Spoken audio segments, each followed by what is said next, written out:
Professor David Wooper, University of Bonn, Germany, and Dr. Majo George, Dean, Faculty of Economics, University of Economics and Finance, Ho Chi Minh City, Vietnam. We are looking forward to their invaluable insights and expertise to illuminate the richness of discussions at this conference. I request everyone present here to welcome our esteemed guests with a huge round of applause.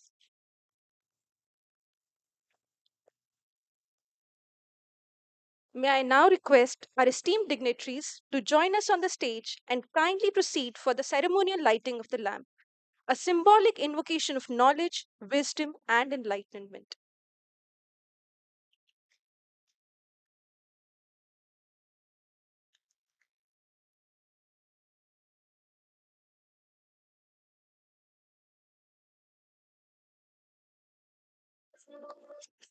शुभं कुरुध्वं कल्पाणम् आरोग्यं धनसम्पदः शुभं कुरुध्वं कल्याणम् आरोग्यं धनसम्पदः शत्रुबुद्धिविनाशाय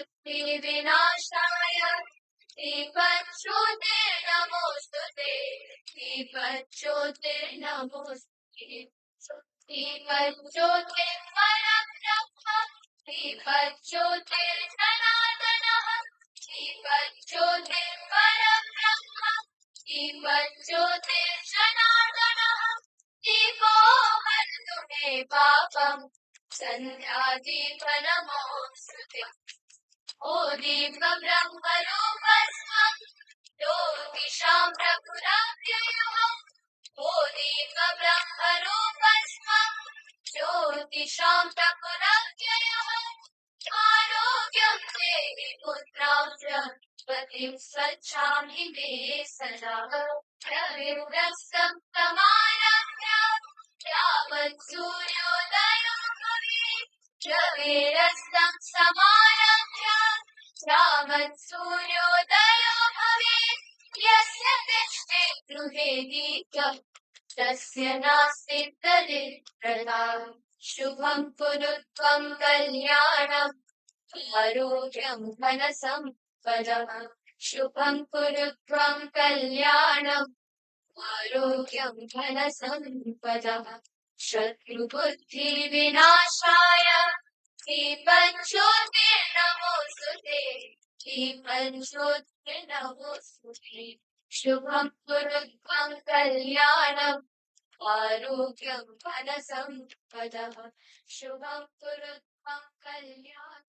Thank you to all the dignitaries. May I now humbly request our esteemed dignitaries to kindly take their seats as we continue with the proceedings of the program.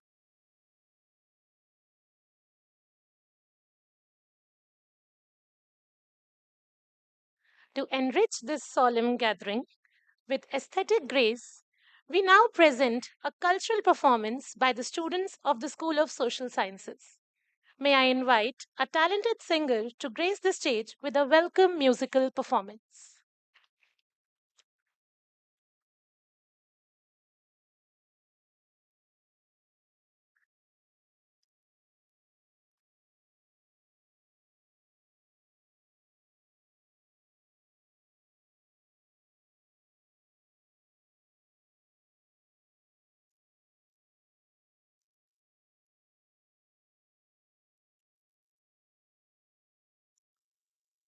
Hello, check.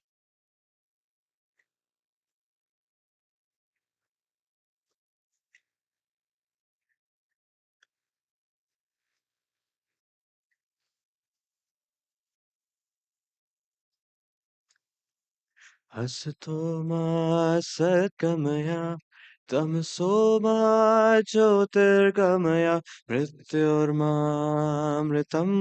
गमय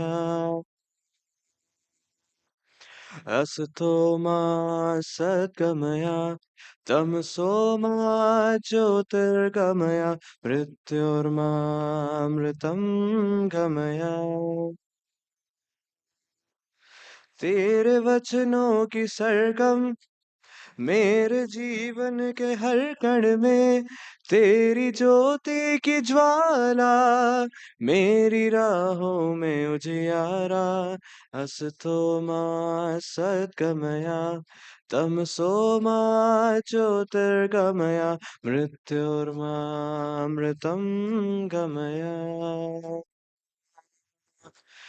असतो मा सद्गमय, तमसो मा ज्योतिर्गमय, मृत्योर्मा मृतं गमय, मृत्योर्मा मृतं गमय। Thank you. Thank you, Parikshit, from Media and Public Affairs, for that soulful and captivating rendition. Your melodious performance has truly set a graceful and uplifting tone for this gathering, and we deeply appreciate the warmth and the vibrancy you have brought to the stage.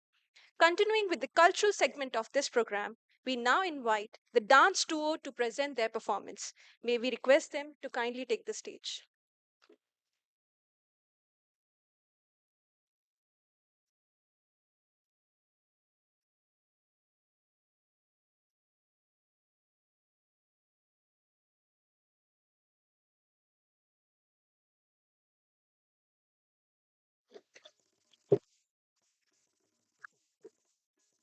Di di di da di di di di di di da di di di.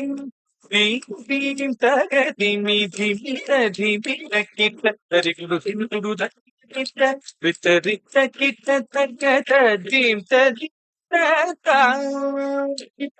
Din din da ga di mi di mi da di mi da ki da da di du du da ki da vi da di da ki da da ga da di da ki da da.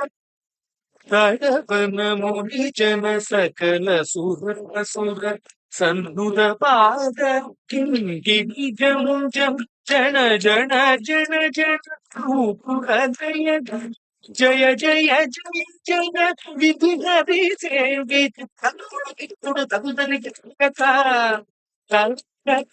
கிட கிட தக கிட கிட தக தாட்டரி சம்பர ಧಿಕ್ಕಿಟ ಗಿಟತಕ ಜಿಗಿತರಿ ಗಿಟತಕ ವ್ಯಾಘ್ರ ಚರ್ಮದರ ಸುಂಕಿಟ ಕಿಟತಕ ಧಂಕಿಟ ಕಿಟತಕ ತ್ರಿಶೂಲಧರ ನಮ್ಕಿಟ ಕಿಟ ಧಂಕಿಟ ಕಿಟತಕ ಪ್ರೀತಿ ಚಕ್ರ ಶಂಕರ ತಕ್ಕಿಟ ಕಿಟತಕ ಧಕ್ಕಿಟ ಕಿಟತಕ ತಾಟವಿ ಚಂಬರ ಕಿಟ ಕಿಟತಕ ಜಿಗಿತರಿ ಗಿಟತಕ ವ್ಯಾಘ್ರ ಚರ್ಮ ಧರ ತುಮ್ ಕಿಟಕಿಟಗ ನಮ್ ಕಿಟಕಿಟಗ ತ್ರಿಶೂಲಧರ ನಮ್ ಕಿಟಕಿಟಗ ನಮ್ ಕಿಟಕಿಟಗ ತ್ರಿಪುತ್ರ ಶಂಕರ ನಂದಿವಾಹನ ನಾರದ ಯೋಗ ಪ್ರಿಯ ನಂದಿವಾಹನ ನಾರದ ಯೋಗ ಪ್ರಿಯ ಜಗನಂ ಕಿಡತಗ ತಗನಂ ಕಿಡತಗ ಉದಗ ಜಗದೈ.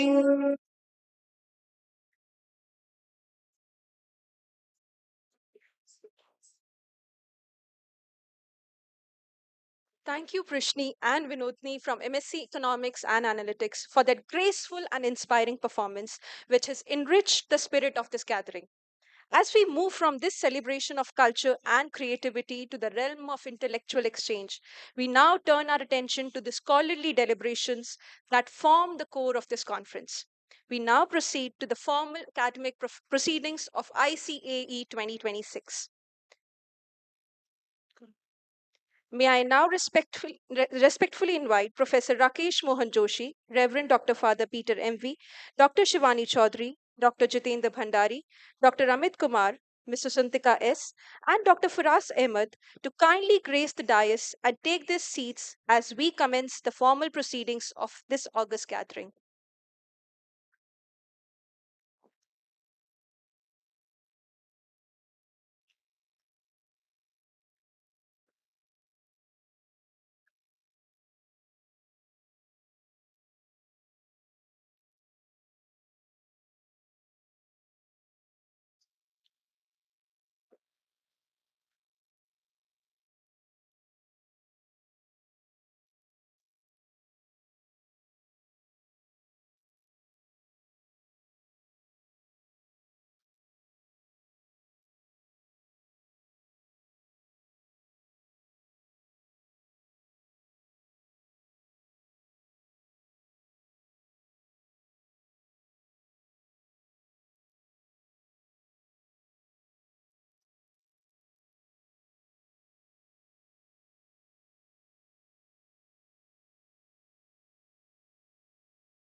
I now request the dignitaries to kindly take their seats on the dais.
It is my distinct honor to invite Dr. Amit Kumar, convener and assistant professor, Department of Economics, School of Social Sciences, to introduce the vision, theme, objective of this conference.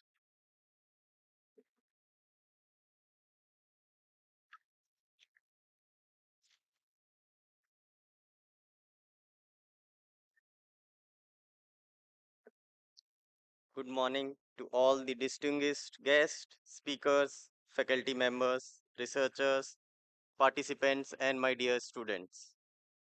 On behalf of the Department of Economics, School of Social Sciences at Christ University, Delhi NCR campus, it is my privilege to introduce the second edition of the International Conference on Advancing Economics, that is ICAE 2026. We are privileged to have with us the leadership of the university.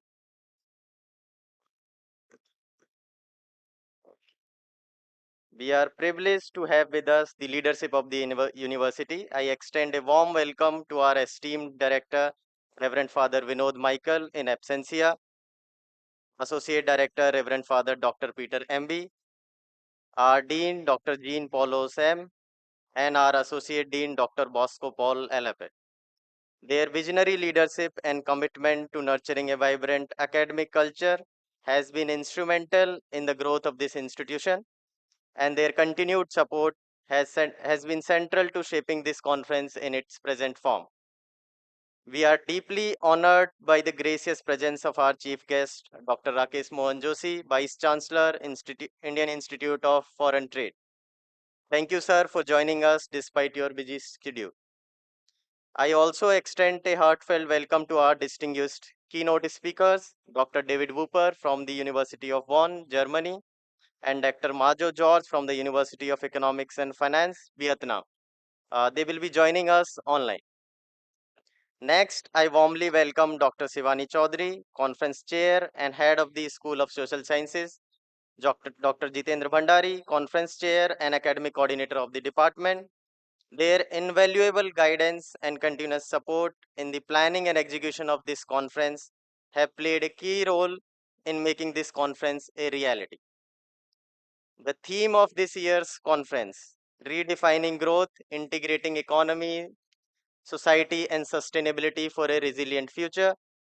This reflects the pressing need to rethink the traditional understanding of economic progress. In a world which is marked by climate challenges, technological disruptions, rising inequalities, and evolving labor markets, growth can no longer be measured by output alone. It must be inclusive, sustainable, and socially responsive. This conference is organized in collaboration with Giri National Labour Institute, an autonomous body under the Ministry of Labour and Employment, Government of India. And we are grateful for their valuable partnership. I also acknowledge the support of our media partner, The Diplomatist. Our goal in this conference is to bring together eminent experts, policymakers, practitioners, and young researchers from diverse institutions and countries to engage in discussions on theoretical, conceptual, and empirical issues related to the conference theme. This is reflected from the fact that we have 20 thematic tracks covering a wide range of contemporary issues, along with an inaugural, validatory, and two plenary sessions with distinguished speakers. A special address by senior policymaker is also scheduled. We received an encouraging response to the call for papers, which reflects the growing interest in interdisciplinary economic research that connects theory with real world policy challenges. This also demonstrates that the evolving nature of economics as a discipline, one that increasingly engages with behavioral insights, technology, environment, public policy, and social equity.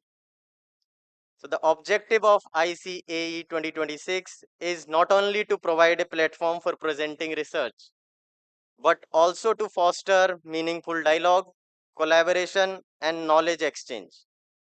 We hope that the discussions over these 2 days will generate new ideas, research partnerships, and policy insights that contribute to building a more resilient and inclusive future.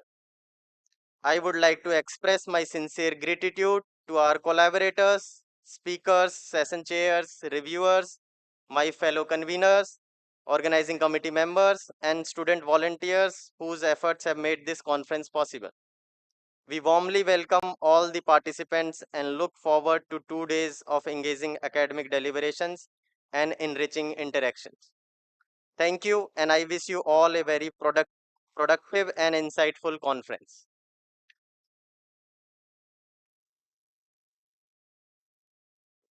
Thank you, Dr. Amit, for this detailed introductory note for this conference. I now request Dr. Shivani Chaudhary, Conference Chair and Head of the Department of School of Social Sciences, to extend her inaugural address.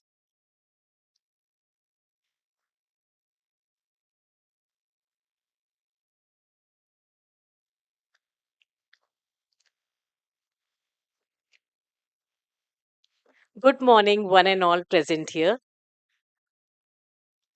On behalf of Department of Economics, School of Social Sciences, I welcome our campus director, Dr. Father Vinod Michael in absentia, our campus associate director, Father Peter MV, our campus dean, Dr. Jean Paulus, our campus associate dean, Dr. Bosco Paul, our distinguished chief guest, Dr. Rakesh Mohan Joshi, the Vice Chancellor of Indian Institute of Foreign Trade, our faculty members, researchers, scholars gathered here, the Christites, and all those who have gathered to present their papers and discuss about the theme.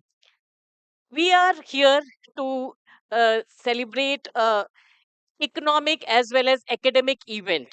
This is International Conference on Advancing Economics, ICAE 2.0, which is having a theme, this year's theme of redefining growth, integrating economy, society, and sustainability for a resilient future. We are living in a time where the global landscape is changing very rapidly. Economic growth is no longer be measured by merely the GDP. So, as emphasized in the global framework also, like United Nations Sustainable Development Goals, true progress must integrate economic development with social equity and environmental sustainability. Growth must be inclusive, responsible, and resilient. So, this conference provides a platform for the scholars, for the policymakers, and researchers to deliberate on the innovative models where the development can be balanced along with prosperity and sustainability. So I'm confident that the deliberations and discussions which will happen in this conference in the coming 2 days will contribute meaningfully to redefine the policy frameworks, strengthen the collaborative research, and shape a roadmap towards sustainable and resilient economic system.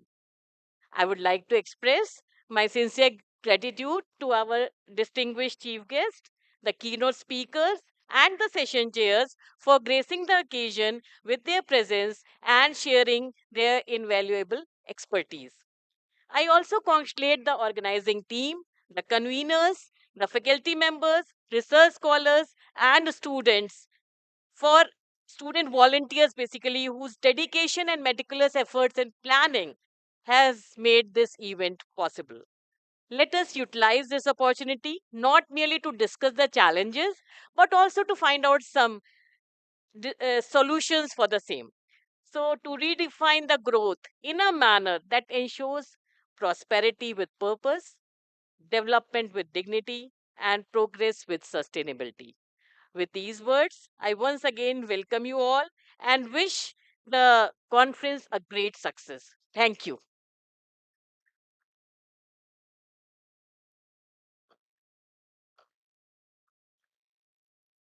Thank you, Dr. Chaudhary, for your insightful and inspiring address, which has set the intellectual tone for the conference and reaffirmed our collective commitment to rigorous and meaningful scholarship.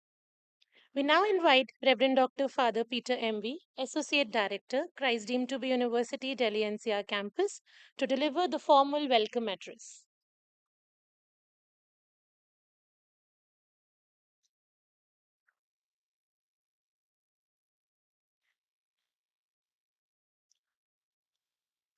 A very warm good morning to esteemed chief guest, Professor Rakesh, Dr. Shivani, Dr. Jitender, esteemed faculty members, and dear students and participants.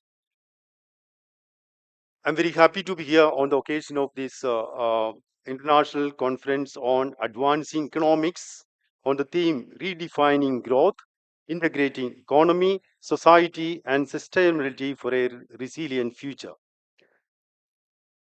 Yesterday, while I was going through the conference theme and reflecting on this theme, I felt the topic redefining growth, integrating economy, society, and sustainability for resilient future is not just not only very much academic, but it's profoundly practical. Because in a world where climate change, in a world where economic inequality and technological disruption are reshaping our lives, redefining growth means moving beyond GDP numbers to include human well being, environmental sustainability, and social equity. For students and participants like you, this is especially relevant. You are entering a future where success will be measured not only by profit but also by purpose. Let me give you an example. I'll explain it with a recent example. We all know that in 2025, India became the world's fastest growing major economy. Yet, at the same time, we all, the residents of Delhi and this region, Delhi NCR residents, witnessed air pollution in Delhi and NCR region. Sometimes it is reaching hazardous and very critical levels, affecting our health and productivity. This paradox shows us that growth without sustainability is fragile. For students and participants, this means that when you innovate, when you research, or when you build businesses, you must integrate environmental and social responsibility into your decisions. You are the generation that grew up watching air quality index numbers scroll across your mobile phone screens before deciding whether to step outside. You are the generation that saw a global pandemic like COVID exposed how deeply interconnected the economy, society, and human health truly are. When COVID 19 struck, it was not just a health crisis, it was an economic catastrophe that pushed an estimated 97 million people into extreme poverty in a single year, according to the World Bank statistics.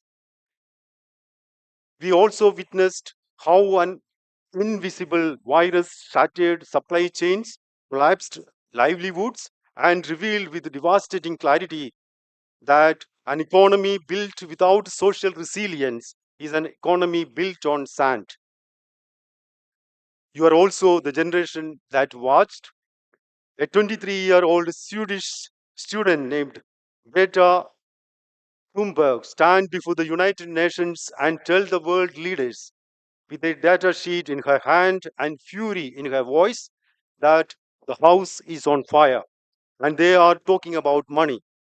She was not just dismissing economics, she was demanding better economics. So, when this conference speaks of integrating economy, society, and sustainability, it's speaking about the world we are inheriting and the world we how to rebuild or redefine. I also want to highlight one more dimension that this conference theme evokes, that is the word resilience. The theme calls for a resilient future, and I think the word deserves special attention. Resilience does not mean invulnerability, it means the capacity to absorb shocks, adapt, and emerge stronger. When it is the economic shock of a pandemic, the social shock of mass and unemployment, or the ecological shock of flood or drought, resilient systems are those that are diversified, inclusive, and sustainable. Building such systems requires exactly the kind of interdisciplinary, integrated thinking that this conference promotes. I extend my heartfelt congratulations to the organizing committee, the department, and all the both the faculty and student volunteers, organizing committees for your tireless efforts in bringing together this international gathering of minds. Your dedication has made this vision a reality. I wish each one of you a productive and fruitful conference. May the sessions inspire new ideas, foster collaboration, and equip us all to advance economics in ways that truly redefine growth for a resilient future. Thank you, and a productive conference ahead. Thank you very much.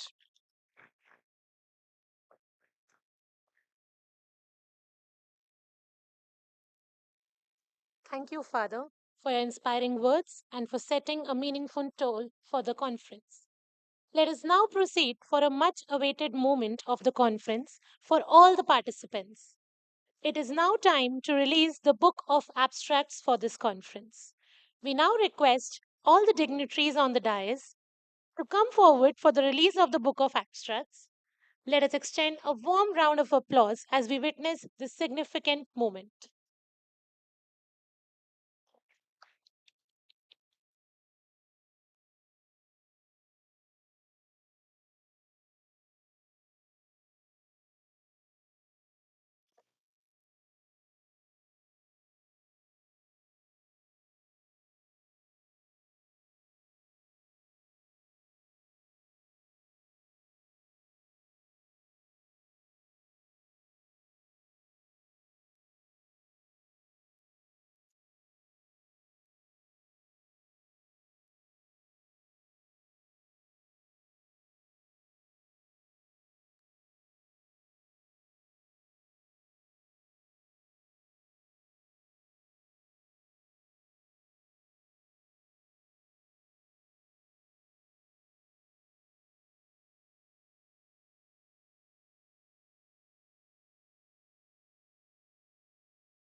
We have with us today Professor Rakesh Mohan Joshi, a distinguished academician, eminent author, and internationally renowned expert in international trade and management.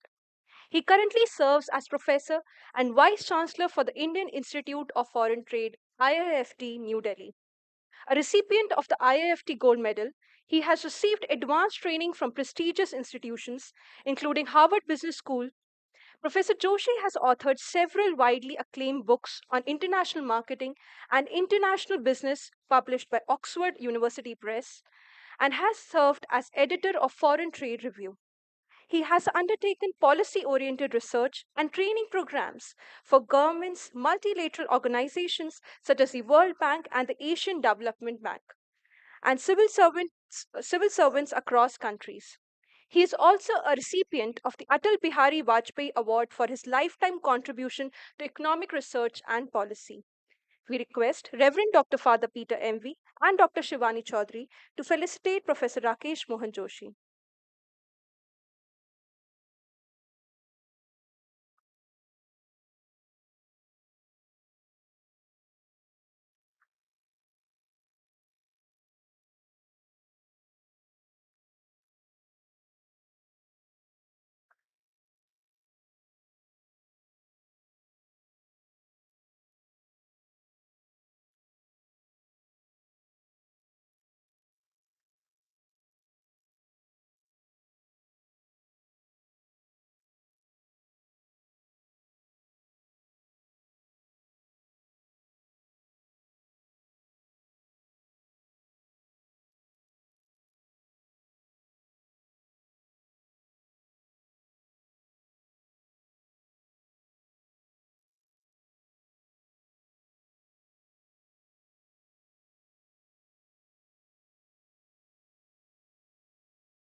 It is now my privilege to invite our distinguished chief guest to deliver his address.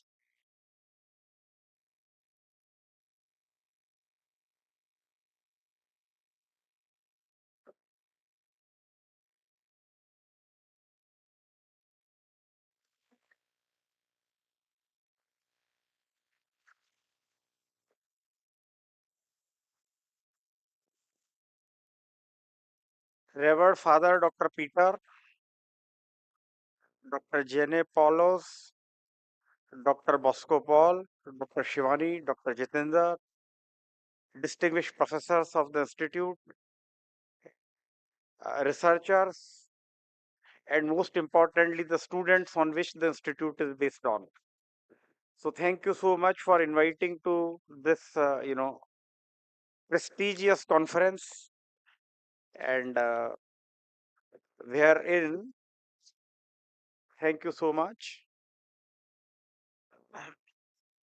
The topic of the conference is redefining growth, integrating economy, society, sustainability for a resilient future.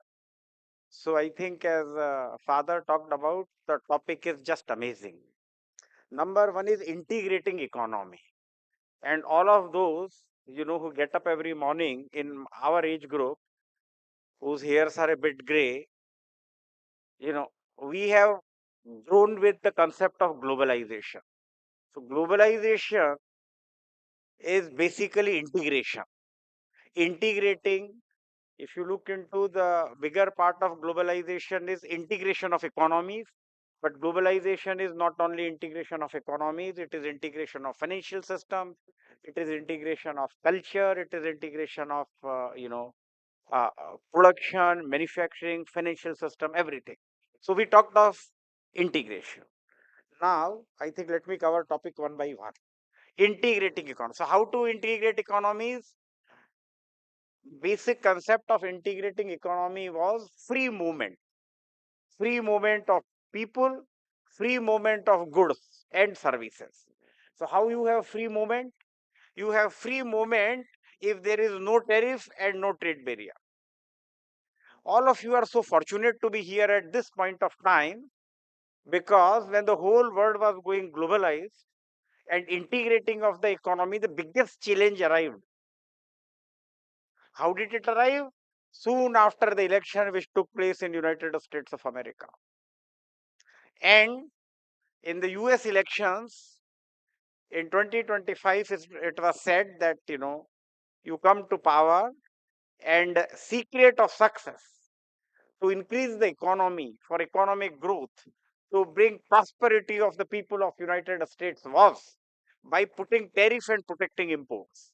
And you have seen that the world tariff over the last 100 years have gone down from about 17% to 3% in United States of America. And in last 8 months, the average tariff in United States went up to 3% to 17%. I'm sure it is integrating economy by the research of the professors who have done research in America, and therefore tariffs are there. I am sure those in economics, they have studied some theoretical framework. We call it, you call it a theory of absolute advantage or a theory of comparative advantage. Absolute advantage basically says a country should focus on producing a product which it can produce more efficiently than any other country. This is, and the comparative advantage, if you don't have absolute advantage in one thing, you should focus on producing a product which you can produce comparatively in a better way or more efficiently. Now I think the new era philosophy of United States America says that you put high tariff, and so that you protect the economy. If you protect the economy, the manufacturing will increase and it will give jobs in America will increase. This is the theory. So that is, I think, integration of the economy. And April 2, which was known as the Liberation Day in United States of America, was the Liberation Day is put tariff. How much? Nobody knew. First, I think he put 10% tariff. Then the tariff, if you see under the GATT framework, General Agreement for Tariff and Trade, it was there that you reduce the tariff and we had a system of MFN. How many of you know what is MFN? Eh? What is most favored nation?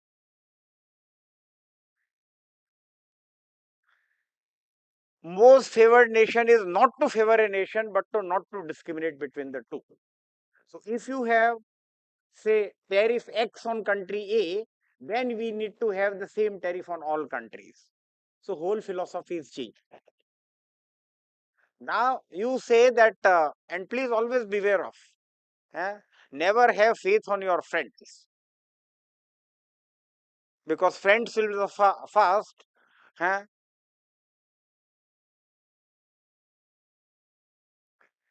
who will miss their promises. The most effective FTA, free trade agreement, was the NAFTA, North America Free Trade Agreement, Canada, America, and Mexico. Now, any product to be made in one country need to travel 5 to 10 times in these countries because there was no tariff. So he said 25% on Mexico, 25% of Canada, and I think the first day, the entire ecosystem of production that got disrupted. And herein, what we talked about, the global supply chain or international value chain, it got disrupted. So competitiveness of the product coming from country A, B, C all got disrupted. Now whether you export to, because product get shipped from country A to B, you export to say Canada. Canada is say duty X, say 10% duty for Indian product, and Canada to America there is a zero duty, so the product can flow. And this is how the FTA is developed. It got smashed in a day. China, I think the biggest problem to America was China, because China in 2025, China had a trade surplus of 1 trillion US dollar. America had a trade deficit of 1.2 trillion US dollar. No comparison. If you want to do comparison, China's share in world manufacturing today is 30%. India's share in world manufacturing is 3 to 4% at the most. And 30% share of China in manufacturing is more than the share of 10 other top countries in manufacturing. So virtually China became factory of the earth. And when China had a trade surplus of 1.2 trillion US dollar, every country had trade deficit with China. Almost all countries had. And this is how, and this is what the concept came in America was, what he says is a reciprocal tariffs. Now, if I have a trade deficit with you, so I'll give I'll put the tariff, proportionately to that. And how that calculation took place, we have done a lot of research on that, micro analysis. It was absolutely flawed. After America, in 2024, India was the country with the highest state deficit on the earth. India, Bharat तो दोस्त है Canada America का, आप सबको ही पता है, we are the two largest democracies on the earth. Natural friends हैं, top leaders, jailed together like never before. There are certain things which I don't want to quote. सत्यम वदेत नानृतम न वदेत सत्यम प्रियम. आप सच बोले, झूठ ना बोले, लेकिन वो झूठ ना, सच ना बोले जो आपको पसंद ना हो. तो मैं नहीं बोलूंगा. But friends was, India was imposed 25% tariff, which was the highest, and then 25% more tariff was imposed on India because we import petroleum from Russia. Those who understand little bit of economy, they know that petroleum is our largest importer. The huge part of import is 18% or so, and India, for its energy need, we import 88%. Our dependency is on import. हमारे पास तो petroleum होता नहीं, हमको तो import ही करना पड़ता है. They put 25% tariff, but they put only 19% tariff to our neighbor. India is in good relation to all countries other than our neighbor. तो हमेशा अपने नेबर से बच के रहे. And neighbor was exempted because our neighbor recommended Nobel Prize for Donald Trump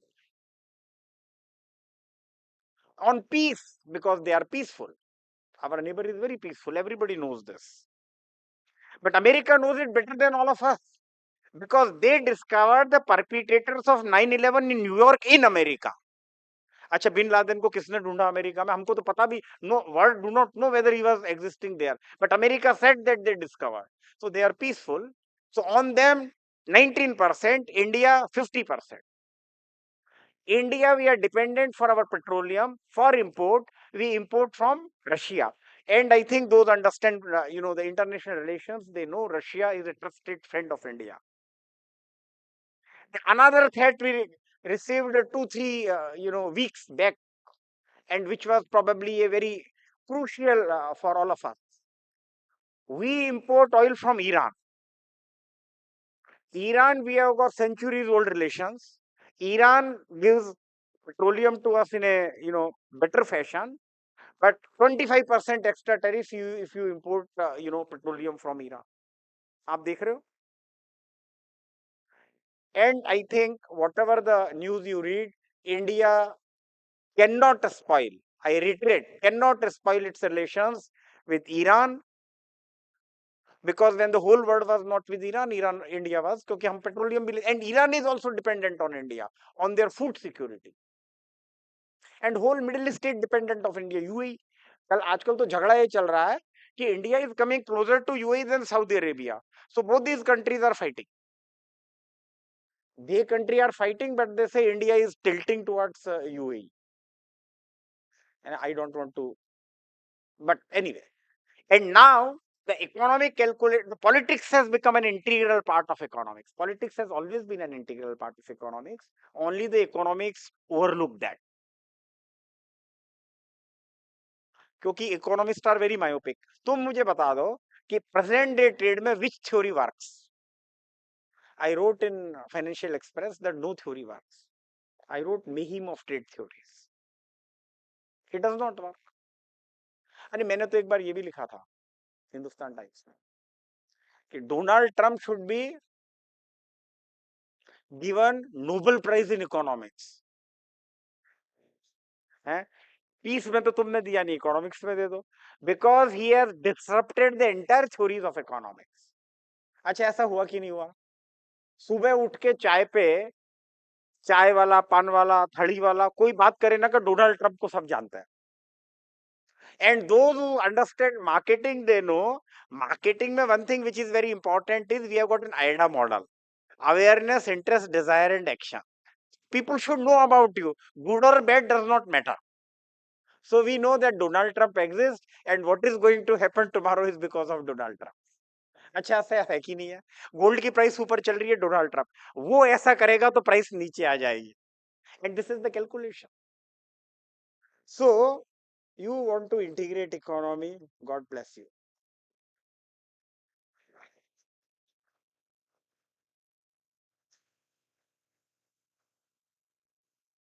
The word is at, there was a big strategic relationship between America and Europe. For their defense requirement, both were dependent on each other under that, NATO agreement. Now, आपने east India company का तो नाम सुना ही होगा, सुना है ना? They came to India, and why they came to India? They came to India. अच्छा बताओ, why East India Company came to India? बताओ बताओ जल्दी बताओ. क्या, what trade they wanted to do? Spices. Anything else? है? Textile. You are completely mistaken. East India Company came to India. Thomas Roe came in the court of Jahangir in 1605. Industrial revolution in Britain started only 200 years later. India was rich at the beginning of the century, a beginning of the Christian era, 1 AD. India's share in the world economy was 32%. China's was almost 32%. Europe पूरा बहुत थोड़ा था. America did not exist. आपको तो पता ही, America is 400, 500 years old at the most. When Vasco da Gama, discovered America. But Vasco da Gama also came to a place near Calicut in Kerala. You are aware of this, na? हाँ. अच्छा, अभी ऐसा हुआ, that was Columbus. America was Columbus. Then you see, US, all of you know, they want to, I'm told that Greenland, US has got an eye in Greenland. If anybody opposes that, then 10% extra tariffs. आपको पता है, हर बीमारी की एक ही दवा है. Aladdin का चिराग जानते हैं आप? हर बीमारी की एक tariff. If you join BRICS and you talk of de-dollarization, 100% tariff. है? If you trade with Venezuela, another 100% tariff. If India don't discontinue its trade with Iran, 25% tariff. आप समझ गए? So tariff is remedy of all, panacea. And then, and you signed trade agreement, the whole world has signed. हमने भी किया, हमने किया नहीं है, we are very fortunate, क्योंकि इंडिया पे 25 से उन्होंने 18 किया. आपने देखा? That day I was on some TV channel, एक पुराने फाइनेंस सेक्रेटरी के साथ थोड़ा डिस्कस हो रहा था. वो बता रहे थे कि तो सुप्रीम कोर्ट का जजमेंट आने वाला है. Everybody knew it. Supreme court judgement said that all this tariff is useless, illegal. And then the America has to return $1.7 trillion that they have collected through this tariff. उसकी कोई clarity नहीं है अभी. That they have left on the lower court. उसका decision अभी होने वाला नहीं है. अभी परसों भी मैं बात कर रहा था. Now he put 10% tariff, 15. पहले उन्होंने कहा कि ये चले गए तो कोई बात नहीं, अब हम 10 लगा देते हैं. That was another article 122. उन्होंने कहा अब 10 कम है तो हम 15 कर देते हैं, क्योंकि US president has got power to impose 15% tariff for 150 days. आप समझ रहे हो? So only thing, if you are thinking of stability, is you need to be prepared for instability in all time to come. Donald Trump, I always say, Donald Trump is very predictable in his unpredictability. So whatever the strategy you think, so those who have read any books and any theories, my request is put control alt and delete, because it is not going to work. You have to prepare for the future, and future is very uncertain. You talk of sustainability. आपके tariff तो sustainable नहीं है 6 महीने से. What you want of sustainability? And all developed countries are pressing India that we are not sustainable. अच्छा कहते हैं कि नहीं कहते हैं, आप बताओ. अभी तो बहुत सारे लोग पेपर पढ़ेंगे यहाँ पे, green economy, Donald Trump was first to say good bye to Paris agreement. This is all nonsense. मैं नहीं कह रहा हूँ. $30 ट्रिलियन इकोनॉमी का प्रेसिडेंट कह रहा है भाई. अगली 10 इकोनॉमियों का भी मिला लोगे ना आप, जीडीपी तो उसके बराबर नहीं जाएगा. He says sustainability is a nonsense. He came out of many UN organizations. WTO is dysfunctional for over about 10-12 years because the US has not nominated the person in the dispute settlement body. And then bilateral agreements are taking place. So we signed an agreement on with UK. हमने उनके साथ agreement किया. The biggest problem was sustainability. अब आपको तो पता होगा, नहीं पता है तो मैं बता देता हूँ. From 1st of January 2026, in European Union, they have put a new regulation of CBAM, Carbon Border Adjustment Mechanism. And another regulation is EUDR, European Union Deforestation Act, which will increase the duties on import from non-compatible, for the products which are being produced with non-compliant to EUDR or CBAM.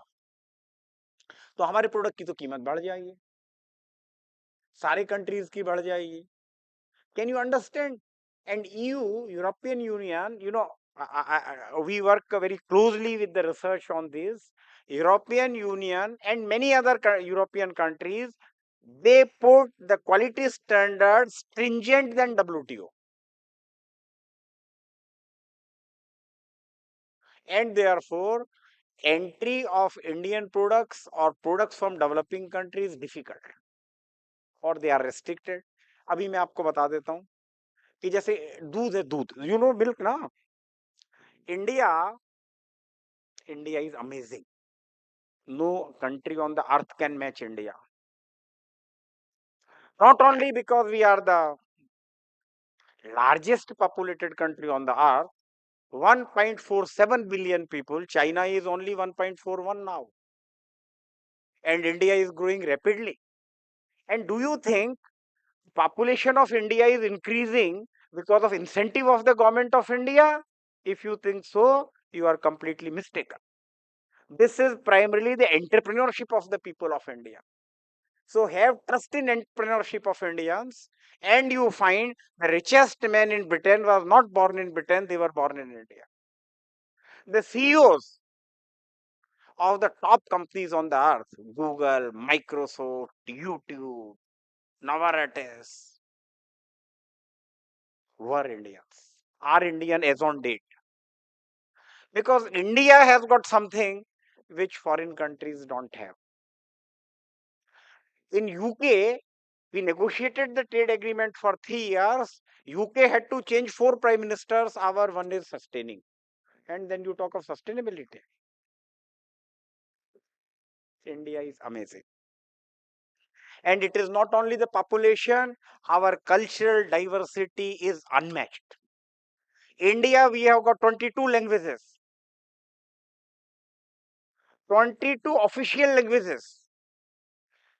One country, European Union, 27 countries, only 24 languages. America, one country, one language. And Donald Trump very recently made English as the national language of America. Do you know which country will benefit the most? Only India. After America, India has got the most number of English speakers. Even if 20% people in India speak English, खत्म करना है, मैं भी कर देता हूँ. अच्छा नहीं लग रहा है तो कर ही देता हूँ. Even if 20% people in this country speaks English, जरा कैलकुलेट करो 1.47 से कितना हुआ. 34 people speak English here. पूरी दुनिया में कहीं मिलेगा? And Indians speak at least 3 to 4 languages. South India में तो 4 आती हैं. America only English. China only Mandarin. Our cultural diversity. Our food diversity, not in America. पूरे अमेरिका में चले जाओ, आपको बर्गर ही मिलेगा या थोड़ी ब्रेड मिल जाएगी. इंडिया तो नॉर्थ का फूड साउथ में नहीं खा सकता है. The sapad in Tamil Nadu is different than sadhya in Kerala. You talk of secularity to India. Do you know Christianity came to India before it went to Vatican? 52 AD, Saint Thomas, disciple of Jesus Christ, he came to Thrissur. And I was so happy to know that Father Peter is from Thrissur. अच्छा आई कि नहीं आई बताओ आप. Am I wrong? अरे 300 तक Christians were prosecuted in Italy. It was only after Theodosius, then I think India में तो हमने कहा आप आइए. When Muhammad was alive, 628, the first mosque in India was built. 628, again in Thrissur district, Sharamon Mosque. और मोहम्मद साहब Medina से मक्का नहीं पहुंच सके, वो उसके बाद गए. And the king of Kerala said, present Kerala, मैंने सुना अब तो केरलम हो गया है, उन्होंने कहा कि you have full right to expand and be intercultural. This is India. और even with 2.3% of the Christians, 2.3 को भी आप करोगे, India has got 2.5% Christian population than the entire population of UAE. Size of this country is amazing. Youth in this country 800 to 900 million people. America की population कितनी सी है? 450. They will never be able to compete with India. एक, people talk of China. China's fertility rate, पहले उन्होंने सरकार ने कहा कि आप बच्चे पैदा मत करो, only one child policy. People in China have forgotten how to produce babies. Fertility rate, I don't know, those in economics understand. Number of children per woman has come to 1. For replacement, it is required 2.1. In India, it is 1.9. China 1. आप मेरा word याद रखिए, लिख लीजिए. 10 years from now, people in China are worried. All incentives are being given to produce babies, but they will not be able to produce. And all the population estimate says by the end of the century, China's population will become half than today. 62, 62 crore हो जाएंगे वो 140 करोड़ से. But India will not. America 1.6 fertility rate. South Korea 0.7, Japan 1.2, India 1.9. And अब मेरा जाने का time हो गया, तो मैं एक चीज आपको बता दूं, नॉट इंडिया.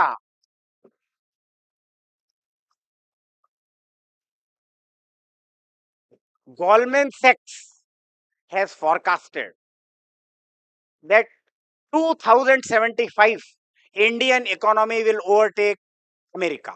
मैं नहीं कह रहा हूं, Goldman Sachs, American company, center of New York. And always remember this. During the troubled time, India is the only country, हम एक भी वैक्सीन नहीं बनाते थे कोविड के अंदर. India account for 60% of the vaccine manufacturing today. India is 40% supplier of the generic medicines in America. America cannot do it. And we are not dependent on mercy of any country. This we have demonstrated. We are not dependent. And हमेशा आप सुबह एक चीज याद रखिए, मैं भी करता हूं, आप भी करिए, irrespective of color, caste, region, religion. कराग्रे वसते Lakshmi, कर मध्ये सरस्वती, कर मूले तु गोविंद, प्रभाते कर दर्शन. Whenever you know, the wealth lies in your own hand. कर मध्ये सरस्वती, कराग्रे वसते लक्ष्मी, कर मध्ये Saraswati, and the wisdom lies in your own hand. कर मूले तु Govind, and your welfare and progress of this country lies in our own hand. प्रभाते कर दर्शनम. Get up every morning and say that we can do this. And we can do this. Thank you. Namaskar. Namaskara. Namaskaram.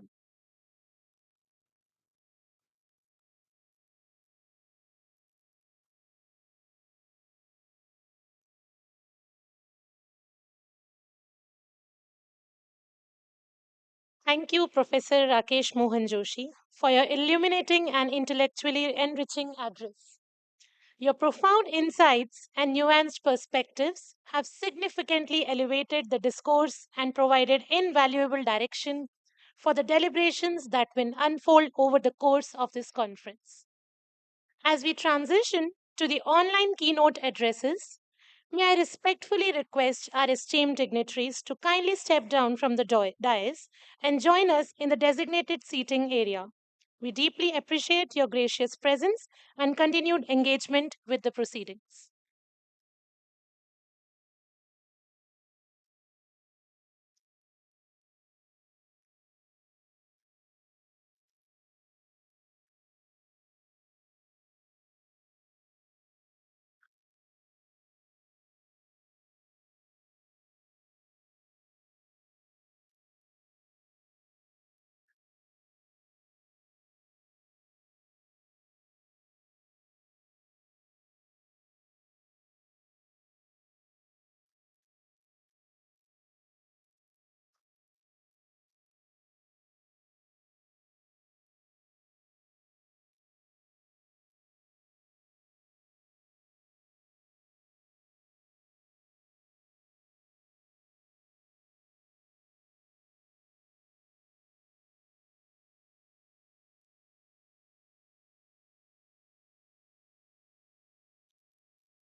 We are now all set to commence our keynote address for the conference.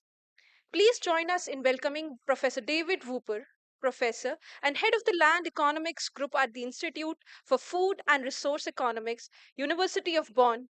He earned his PhD from the Technical University of Munich and has held academic position at ETH Zurich and Humboldt University Berlin, where he served as interim professor of quantitative agricultural economics. His research centers on evaluating public policies aimed at mitigating agricultural land degradation and assessing agricultural innovations, particularly the drivers, barriers influencing their adoption. His work integrates satellite remote sensing, machine learning, and advanced econometric models for causal inference. He currently leads major international projects, including a global assessment of public land policies funded by an ERC starting grant and research on smart farming innovations under the DFG Cluster of Excellence FINOROB. I invite you, sir, for the keynote address.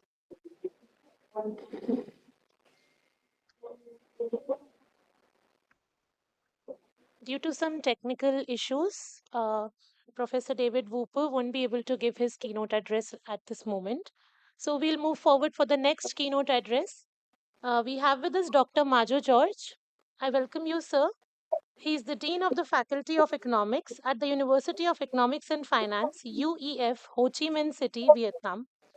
With over 25 years of experience in teaching, research, and academic leadership, including more than 2 decades in Vietnam, he is widely recognized for his contributions to higher education and international collaboration.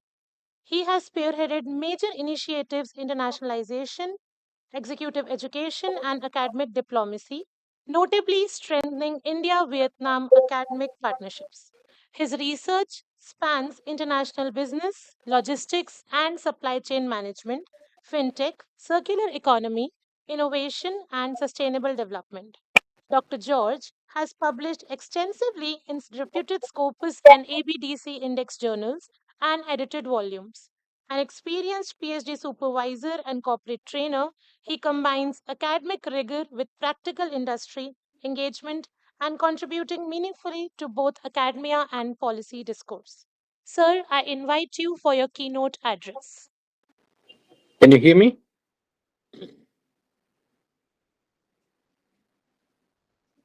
I assume you can hear me. I can't hear an answer from you, but I assume you can hear me. Yes, sir, we are able to hear you. Okay. Distinguished Chief Guest, Dr. Rakesh Mohan Joshi, Honorable Vice Chancellor of IIFT, New Delhi, Reverend Fathers, Respected Director and Associate Director of Christ, deemed to be University, Delhi NCR campus, Esteemed Dean, Conference Chair, Dr. Shivani Chowdhury, respected conveners, and members of the organizing committee, distinguished colleagues from the VV Giri National Labour Institute, my esteemed co-keynote speaker, Dr.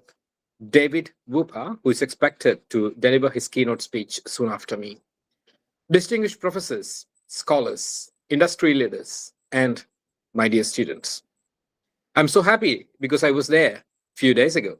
So very eager to be in this conference. Good morning to you all. It is both privilege and a deeply meaningful honor to stand before you today at the second ICAE conference on redefining growth, integrating economy, society, and sustainability for a resilient future. I bring you warm greetings from the University of Economics and Finance, Ho Chi Minh City, Vietnam, a nation that, like India, refuses to choose between growth and responsibility. Whenever India and Vietnam engage in academic dialogue, something powerful happens. Ideas begin to move faster than capital, and sometimes they move faster than policy. Today, I would like to reflect on a tension that defines our sustainability era, the green premium versus affordable sustainability. Or, in simpler terms, is sustainability destined to remain an ethical luxury, or can it become an economic inevitability? Vietnam today, as you might know, stands at a fascinating crossroads. With a GDP surpassing 500 billion US dollars and strong growth momentum, we have become a manufacturing engine of Southeast Asia. But growth, as we know, is never environmentally neutral. Energy demand rises. Urban waste crosses 60,000 tons per day. Industrial expansion intensifies pressure on land, air, and water. Yet, policy in Vietnam is not reactive. It is increasingly strategic. The Environmental Protection Law 2020, the National Action Plan for Circular Economy to 2035, a renewable energy target of 47% by 2035. These are not symbolic commitments. They signal a structural shift. Sustainability in Vietnam has moved from nice to have to must deliver. But here's the reality. Ambition is not enough. Ambition must meet affordability.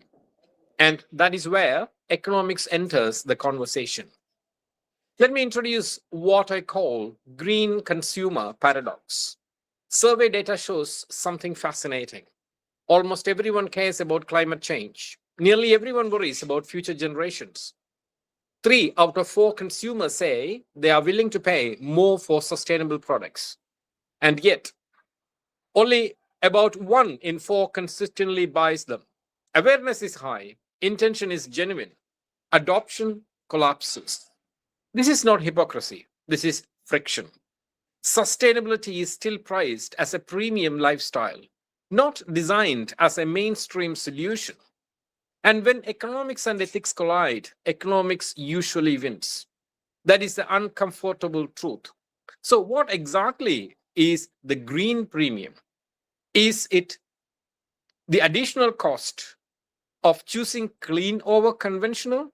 In Vietnam, organic food can cost 20 to 100% more. I think it is quite same in India as well. Green certified buildings require higher upfront investment. Electric mobility still carries a visible price gap. Why? Because early technologies are expensive, certification costs money, supply chains are immature, scale is limited. But history teaches us something beautiful. Premiums are temporary. They shrink with scale. They collapse with innovation. They disappear with alignment. The real question is not whether a green premium exists. The real question is how quickly can we design it out of the system. The good news, solar energy in Vietnam has seen nearly a 50% cost decline since 2018. Rooftop solar now pays back its 4 to 5 years. What changed? Technology matured, local supply chains deepened, green finance expanded, policy created confidence. When policy, finance, and innovation align, the green premium does not fade slowly, it falls decisively. Solar is no longer a moral choice in Vietnam, it is a financially rational one. And when sustainability becomes rational, adoption accelerates. But price is not the only barrier. There are three powerful friction points: perceived risk, limited availability beyond major cities, and trust, especially in an age of greenwashing. To move from intention to action, we must reduce friction. Green microfinance, on bill repayment systems, extended producer responsibility networks, and perhaps most powerful of all, smart defaults. Make green the easy choice, make it visible choice, make it the standard choice. Behavioral economics teaches us what when the sustainable option is the default. Resistance declines dramatically. Sometimes transformation is not about persuasion, it's about design. For the researchers in this room, the opportunity is immense. We need rigorous evidence on price threshold. We need randomized trials on behavioral nudges. We need real analysis of how EPR costs flow through supply chains. We need inclusive finance models that allow lower income households to participate in the green transition. We need digital MRV systems that verify small scale carbon impact.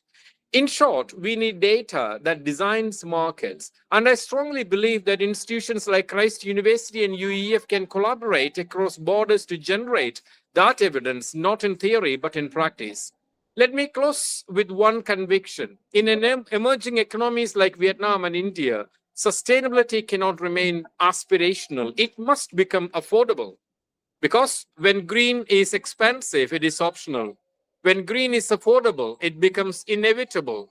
The future of sustainability does not depend on only on conscience. It depends on cost curves. And when we align technology, finance policy, and behavioral insight, we do not merely reduce the green premium, we redefine growth itself. And perhaps that is the true theme of this conference: not choosing between economy and sustainability, but designing a future where they reinforce each other. Thank you very much for listening to me. And today, we are celebrating here in Vietnam the Chinese or the Lunar New Year. So, once again, I wish you all New Year wishes. And thank you very much. Bye bye.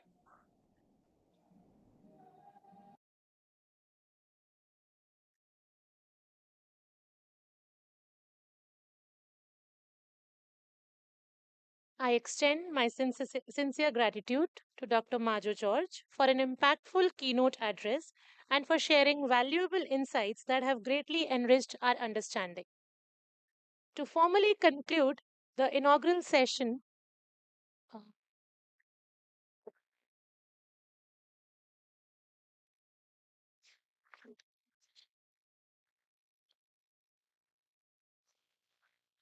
at this juncture, we are pleased to acknowledge and introduce our esteemed media partner for ICAE 2026, the Diplomatist.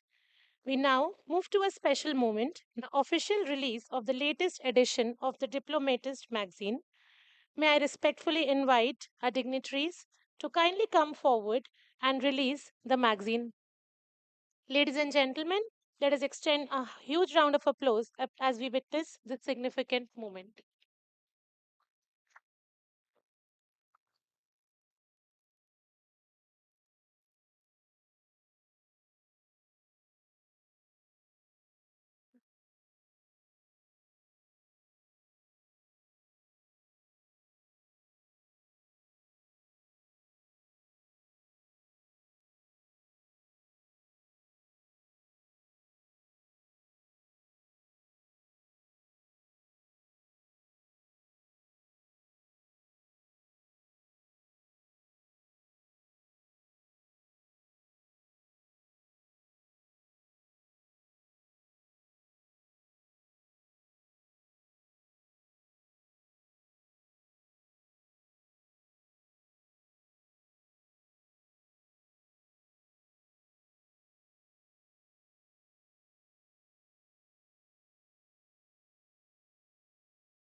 We now request all dignitaries and faculty colleagues to gather on the stage for a formal group photograph, followed by a tea break at the banquet hall A block.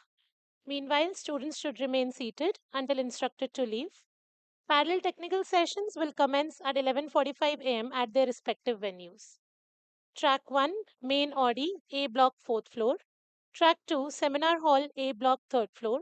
Track 3, Mini Audi, B block 4th floor. Track 4, Conference Hall, B block 1st floor. Track 5, Seminar Hall, B block 2nd floor. Track 6, Discussion Room, A block 2nd floor. I request all faculties to gather for a formal group photograph.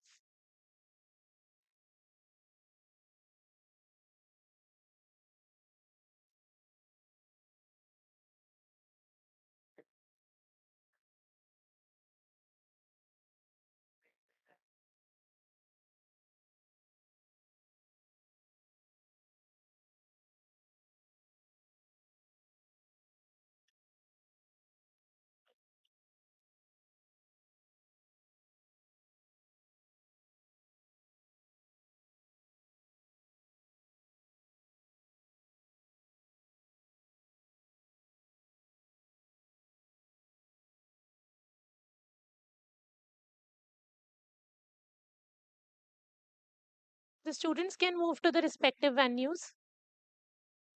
The venues have been shared by your class teachers. You can move to your respective venues.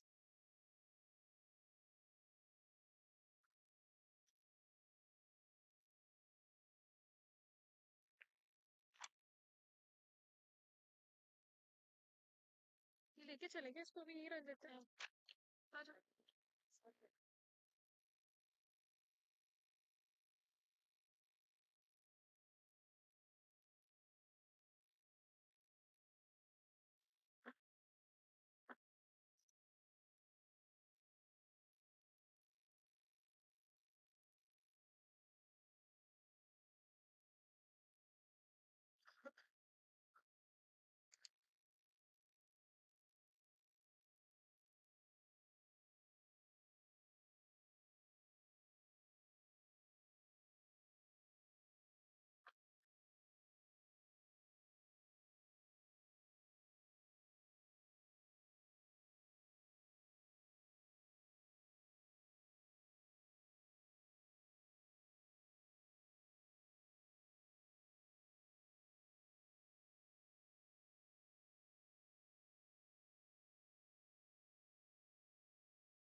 Students, please settle down fast.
Students from the respective classes, please raise your hands. 2 BSc. Students of 2 BSc. Students of 4 BSc. Students of 6 BSc. Students from 2 BAEP. Students from 4 BAEP. Students from 6 BAEP. 2 BMPA. 4 BMPA. 6 BMPA.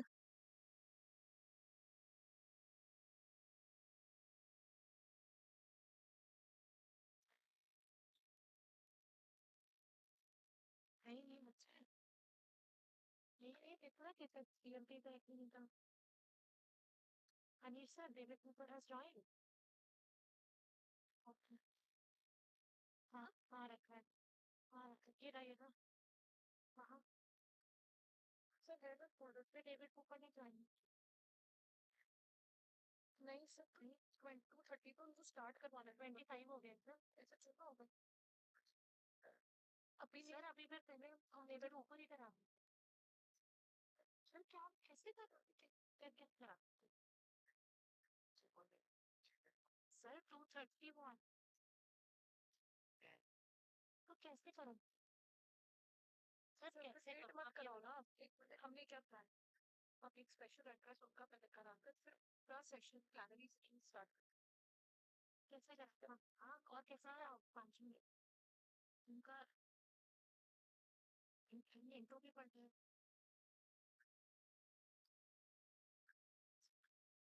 तो time ही नहीं बचा था ना sir ने अब आए sir तो भेजते यार मतलब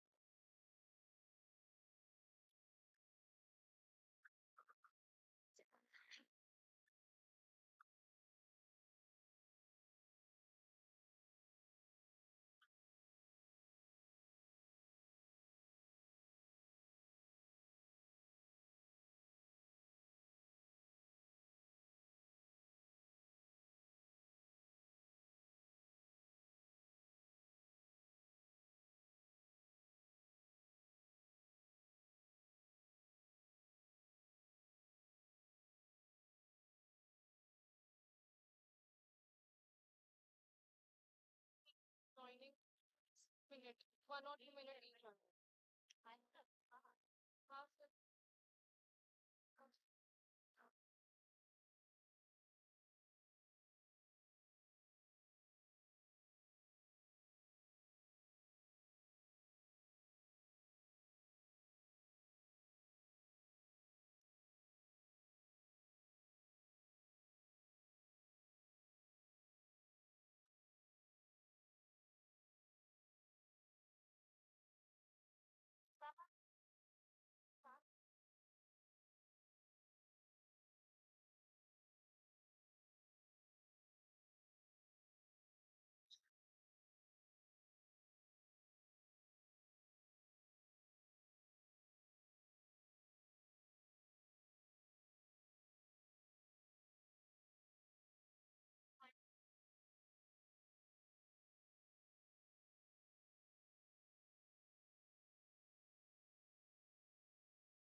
One last call.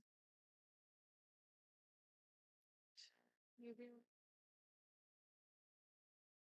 we can only saying we join.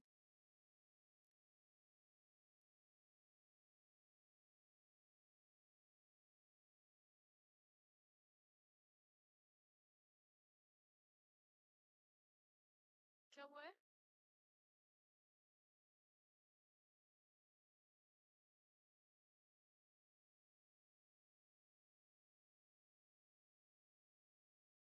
वो एक ही लिंक है मैम, एक ही लिंक है।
अनीस को कॉल देना, फोन लगा के call.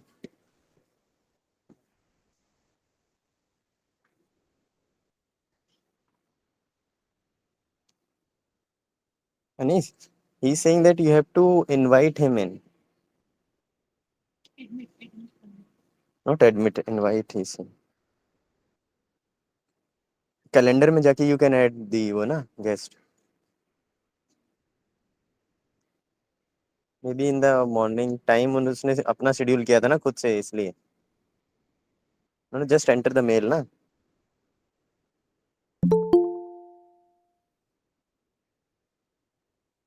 Just send the calendar invite. वेट को भेज देती हूँ कंफर्म अंगद नहीं है अंगद सॉर्ट कर लेंगे ही लेफ्ट अंगद नीचे था थोड़ी देर पहले। वेट को भेजते हैं डन, या किसी को भेजें? To be send somebody.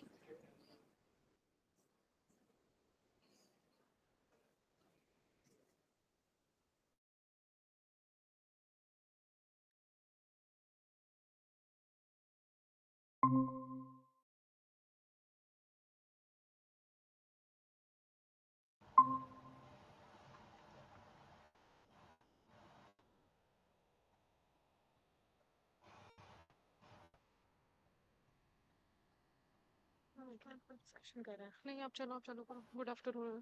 Good afternoon everyone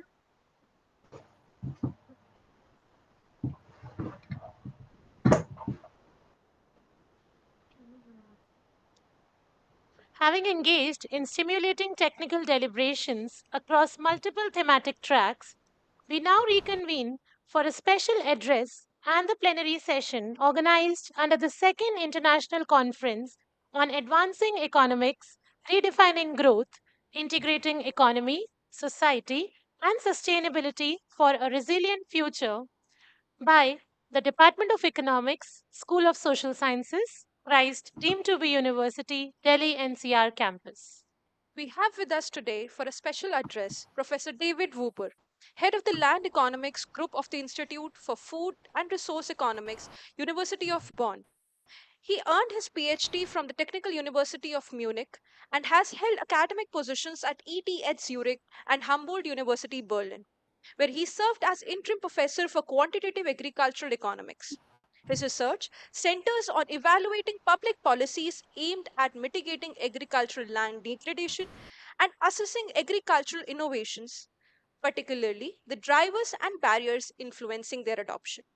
His work integrates satellite remote sensing, machine learning, and advanced econometric methods for causal inference. He currently leads major international projects, including a global assessment of public land policies funded by an ERC starting grant and research on smart farming innovations under the DFG Cluster of Excellence FINOROB. I invite you, sir, for the keynote address.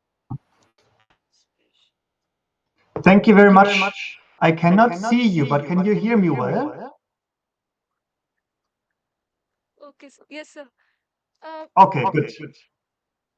Because I somehow cannot, with Google, I cannot see you, but I trust you're all there. Yes, sir, we can hear you and we can see you, sir. Okay, good. Thank you very much. Yeah, so I will present something that's probably a little bit different from the other speakers, what they have been talking about. This is really a little bit at the interdisciplinary end of economics, where it's about smart farming with a focus on the economics, but not purely. So I will talk today about smart farming innovation for sustainable development or sustainable farming systems. And this is based especially on a paper that we are right now having under review that I think has interesting results. And I will mostly talk about this paper. And as a start, why smart farming is of so much interest is because, of course, we have all these technological advances now. Here, the figure on the left shows how much drones, for example, as one measure of high-tech farming, how much drones are now being used in agriculture. And we can see that particularly in Asia, many countries are using by now a lot of drones and are really skipping over some of the more traditional forms of mechanization, not even going to a tractor, but directly going to drones. And at the same time, we are seeing all these sustainability challenges globally. We need to produce more food for growing populations and more affluent populations. We need to, at the same time, reduce all these environmental harms that agriculture is producing. And bringing these together, we at the University of Bonn are thinking a lot about what role might smart farming play or high-tech agricultural innovations, and I will specify that in a moment. And there has been one interesting paper a couple of years ago by Meha Jain in Nature Sustainability, where she already showed for India that some agricultural interventions can really be made more effective by relying on modern sensing technologies. She used microsatellite data to give farmers very precise guidance where to use which practices, and this precision farming could double crop yield. So that was really successful. And all of this comes out from our cluster of excellence at the University of Bonn called PhenoRob, where we are thinking specifically about robotics and sensing. In the picture here, you see an autonomous weeding robot. The second phase of this project has just started this year, and we are now moving beyond Europe. So far, a lot of the research has focused a lot on Europe and Germany, but now we are thinking a lot more globally, and we are thinking about countries like India, what role smart farming can play in India, for example. The general idea that we have is that the technological progress in agriculture has progressed in a way that in the 1900s we had mechanization.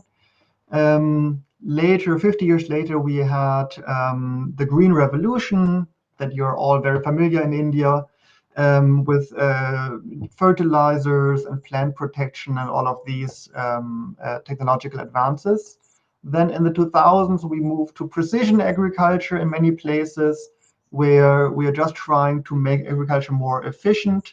And then the next step was we introduced robots to the field. And our vision for the future is that we can come up with technologies that allow a more sustainable design of new cropping systems. So instead of saying we have a tractor and we need to adjust everything to the machine, we need to adjust how the fields look like, what crops we can grow. We have to really take the machine and then adapt everything. Now we are thinking we can start thinking how should the farming system look like, and then develop the right technologies to that.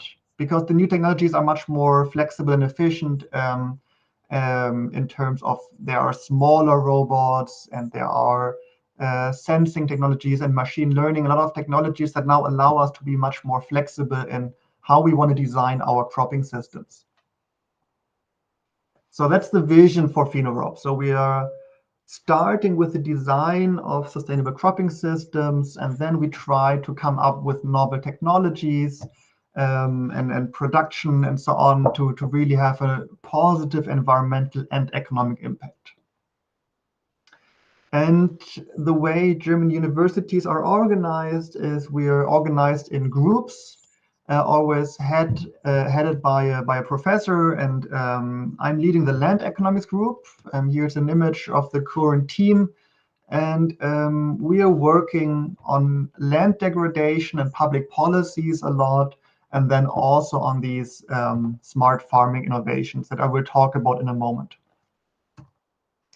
And as a motivation for why we think these smart farming technologies can play an important role for agriculture is we had a range of papers in recent years where we looked at how much countries differ in terms of their agricultural and environmental outcomes, and not just descriptively, but how much of these environmental and agricultural outputs are caused by the countries. So if you think about a crop field or a landscape, how much does it matter that it is located in a specific country subject to the policies of that country, the economy of that country, the institutions of that country? So if you think of Europe, how much does it matter that a crop field is in Germany and not in France? Or in America, how much does it matter that a landscape is in the US and not in Canada or not in Mexico? And here, what I'm showing here in this slide is pesticide pollution. We are always looking at national borders and then at discontinuities. So at the zero line, that's always the national border. and then we look at whether there is a discontinuity in these outcomes. In this case, we look at pesticides and we find a large discontinuity in pesticide pollution risk at country borders, meaning countries really matter for the amount of pesticide pollution risk that the country is exposed to. And below, I'm just showing a range of natural geographic factors. So these are not explaining these discontinuities. It's not that the countries with more risk are places that are different because of the weather or the geography. They're naturally the same, close to the border, of course. But what really matters are the policies and the institutions of these countries. And we see this for pesticides. We see this also for crop yields and nitrogen. So we had a different paper where we showed there are similar jumps at national borders in crop yield gaps, the difference between the crop yields that could be achieved and the crop yields that are achieved. And similarly, we find even larger jumps in nitrogen water pollution or the cropland nitrogen balance. So also fertilizer pollution and crop yields have the same jumps at national borders. And then finally, so does soil erosion. This was actually even our first paper. And then in A, we show how much soil erosion jumps at national borders. And then in B, we show that about half of that is explained by countries' policies. So the rest is institutions and other factors that are also socioeconomic, but half is policies. So this just to say countries have a lot of control over agricultural and environmental outcomes. It's important what policies and institutional choices countries make. So in our new study, we look at not at country borders anymore. Here we do a modeling study based but on a lot of empirical data. And the first question we ask for different smart farming innovations, where are these profitable in the world or at least have economic potential? So where do we expect that farmers find it attractive to adopt smart farming innovations of different kinds? We are also interested in predicting the future. Of course, this is an exercise that economists are famously not extremely talented in, but we are trying to predict the future changes in smart farming innovations around the world. And if nothing else, it's an interesting exercise that we can at least say where we expect these changes. And in a couple of years, we can check how good our predictions were. And then finally, and what I also find really important is we are looking for policy hotspots defined as where in the world is overlap between economic potential for smart farming innovations and selected environmental issues. So focusing on smart farming innovations that could reduce pesticide pollution, and then is there overlap with places that have a lot of pesticide pollution? This is joint work led by a PhD student from our group, Sharia Roman, and then jointly with Hadi, Wycliffe Agumba Oluoch, both also from my group, and then David Silberman from the University of Berkeley and Robert Finger from ETH Zurich. And yeah, as I mentioned, this paper is under review right now, and we hope this will be published this year. We are currently revising and resubmitting it. So where do we get our data from? We need, of course, a lot of empirical data. We have started with a literature review, trying to find locations in the world where we know from scientific studies that certain smart farming innovations are already being used and they are profitable. But this is by far, of course, not enough overall. So we did our own survey. We created this web application where the respondents could select a global map and they could really zoom into single fields. And we sent this survey to experts from all the big companies like John Deere or or Class or Bayer, all the big companies in the world that have knowledge about smart farming. We also send it to academics, to universities. Basically, we send this survey to everybody who we deemed an expert to know where smart farming is right now already being practiced. And we asked some additional questions, and we created this really large database of training points with multiple thousands of observations. This shows the distribution of the training points. So you see there are places that already use autonomous weeding machines. Some use automated application input. Some use autonomous irrigation systems, application mapping for precision agriculture, and then GPS steering assistant for machines. And you can see we have training points from all over the world.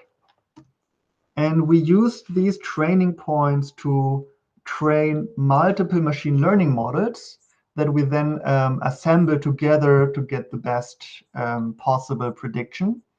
And all of these have really good performance. So the area under the curve, the AUC, is consistently above 80 and often above 90 and sometimes really close to 100, which all are really good numbers. It means that we are really predicting well. And we are also testing the approaches a lot, and they're really reliable in predicting these patterns. So we use random forest and maximum entropy and boosted regression trees and all these machine learning approaches.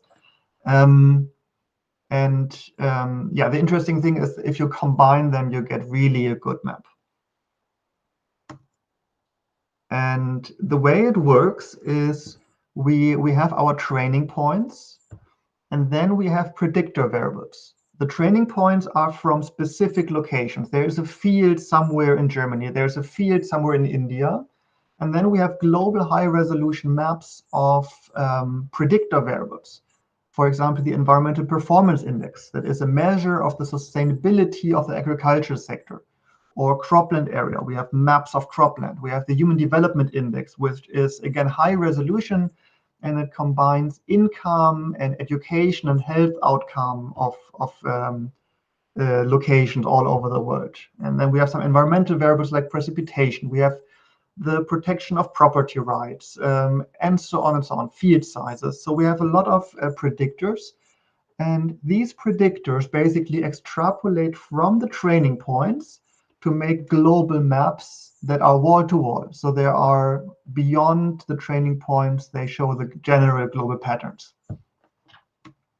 And this is what we get as baseline maps. So you can see in the maps A to F, these maps of economic potential defined as profitability for the farmers. So you see application mapping has the highest potential in North America and Western Europe.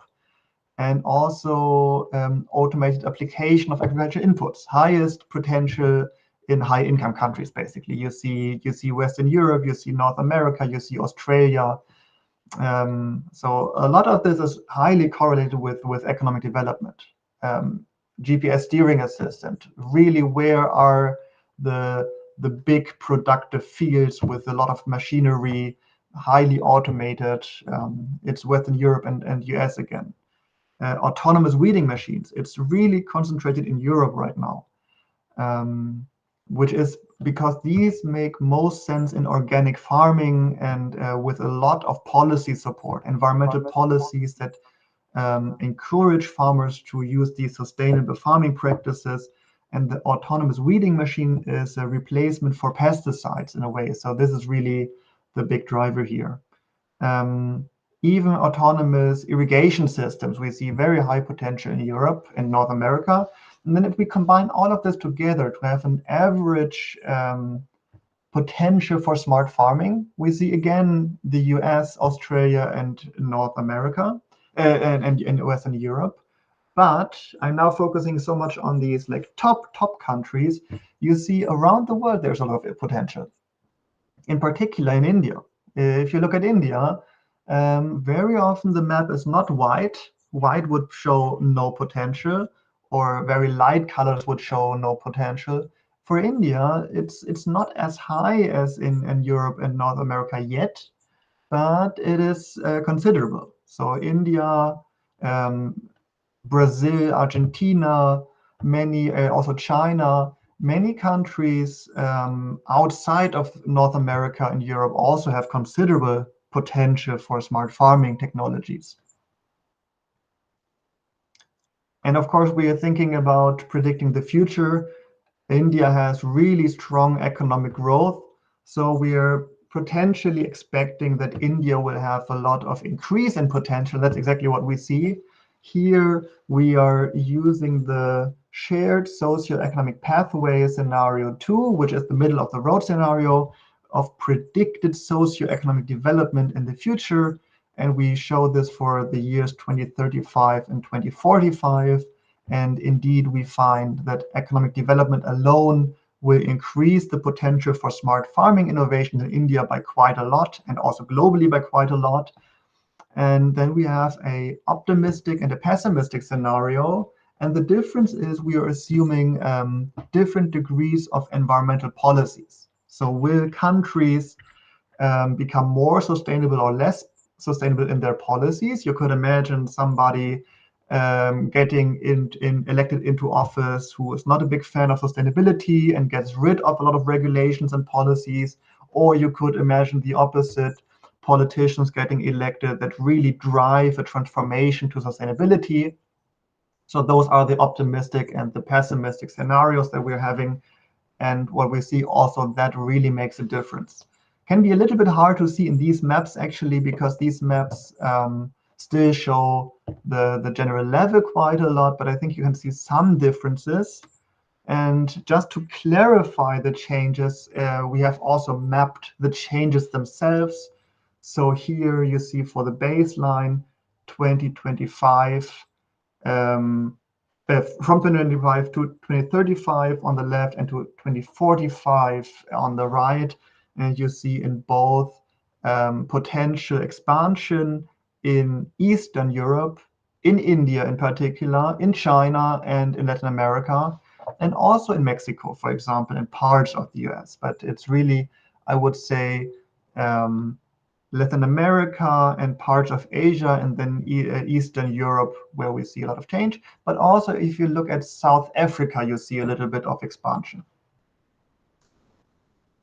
Yeah, in the optimistic scenario, this becomes even more clear. So the optimistic scenario is economic development plus sustainable policies. And if you see that, India becomes dark green. So we see India with more economic development and more sustainable policies really has a super big market for smart farming. So we can potentially expect that India will be a huge future market for sustainable farming. In the pessimistic scenario for India, interestingly, not so much changes, but we see a potential that is reduced, especially in places where in the baseline we find pretty high potential. So we see that in the US and in Western Europe, a lot of the current high potential is actually driven by environmental policies. And if we remove the effect of those environmental policies, we get a big reduction in the attractiveness of smart farming. We also see the same in Japan, for example. So high income countries right now have a lot of potential, among others, because they have a lot of these sustainability policies. And then the final couple of maps that I want to show is the overlap with environmental issues. So here we're showing these bivariate maps in A, biodiversity loss, in B, water scarcity, in C, nitrogen pollution, and in D, pesticide pollution.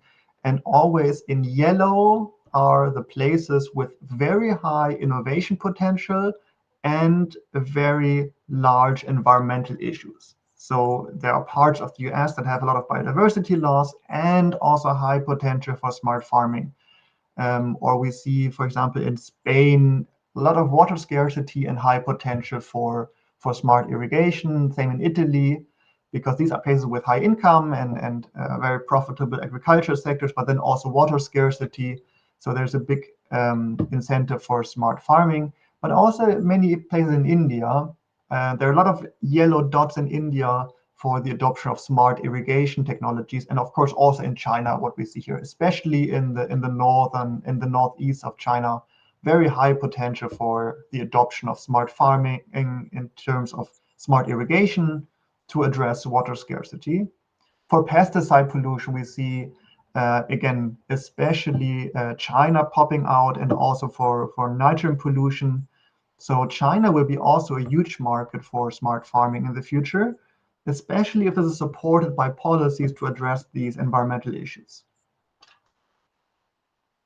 And to wrap up a little bit and allow then also time for questions and discussions, um, we have recently published a perspective paper about smart farming, where we outline a little bit more what we have in mind, that instead of always coming up with technological solutions to specific problems and then adapting everything to those technologies, where the system basically organically moves into a certain direction, but nobody is really having a vision where the system should go to.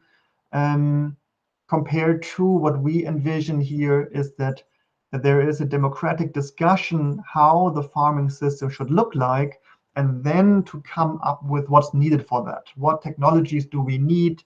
What policies do we need? What business models do we need? And what other constraints exist that can be politically addressed? So starting with the goal basically, and then going backwards and seeing what's required, and this is all enabled now by all the new technologies that are being developed, including robotics and sensing, but also algorithms, machine learning, digital twins, and all these scientific advances as well. Um, and then the other policy paper that was also a perspective that we thought about recently was the role of policies more generally. How can policies really be used to steer the system in the way that we want? And there we think that satellite data will play a very important role, in the sense that satellite data allows this continuous monitoring. And with machine learning, there can be continuous detection of trends and outcomes and interesting things to quantify, so that a lot of very novel policies become possible. So, for example, for a country like India, the monitoring could automatically detect certain outcomes, and regions could be automatically rewarded financially. You could say, if you see that farmers adopt sustainable farming practices and then pesticide pollution goes down, or algae blooms in water goes down, or forests are recovering, regions could automatically get a financial reward. And that could be handed on to the farmers in the way of cheaper credits, for example, or better advisory services, or something that the farmers appreciate. And this could be almost automatically. And there are lots of other possibilities. The other is mutual learning, that policymakers reward environmental outcomes and learn together with the farmers how to achieve the best outcomes possible. So the farmers can provide their own feedback and say, well, we have experimented with certain practices and we know now how to improve biodiversity the most on our fields. And this can be verified with satellite data.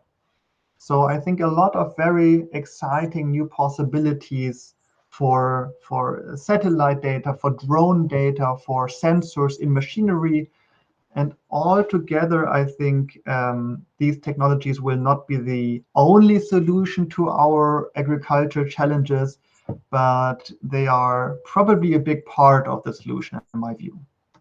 Thank you very much.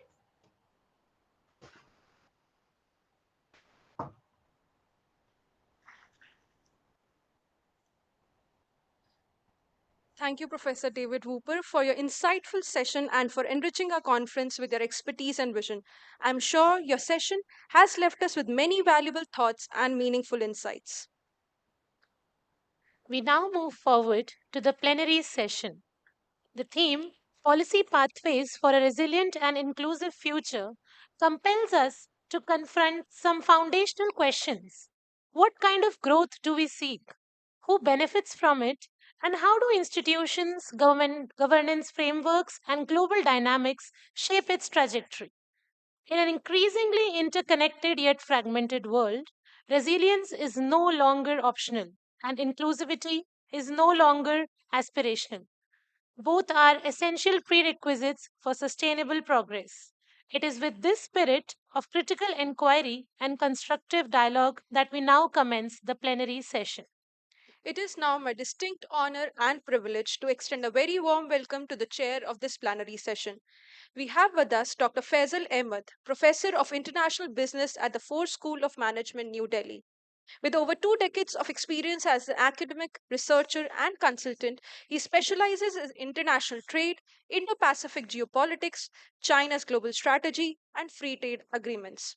He has participated in Track 2 and Track 1.5 diplomacy dialogues on India China relations and has consulted for institutions including the Ministry of Commerce and Industry, Government of India, the UNECCWA, and the ASEAN Secretariat. Professor Ahmed holds a doctorate and an executive certification in geopolitical analysis from Geneva.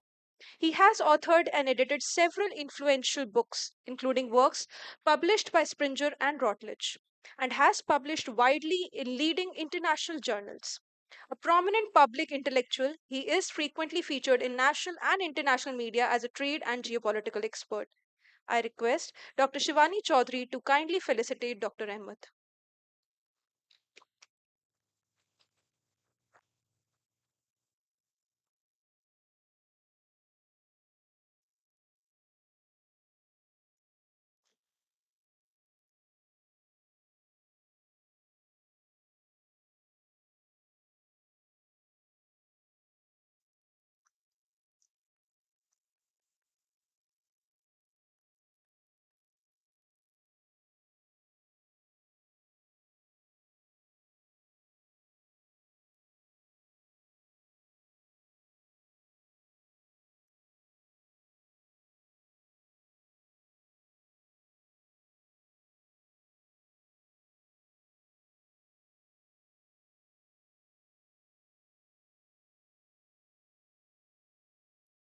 I now take the opportunity to welcome the esteemed panelists of this plenary session.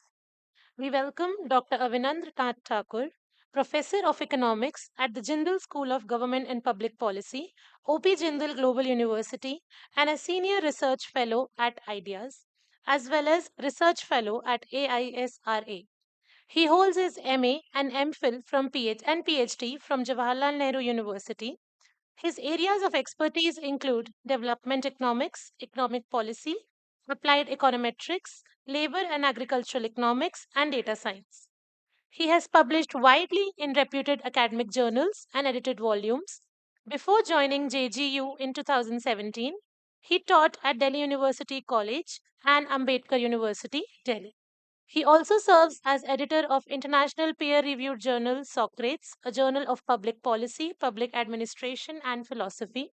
Additionally, he has completed specialized certificates in data science and statistics with R from John Hopkins University and Duke University. I request Dr. Jitendra Bhandari to kindly felicitate Dr. Thakur.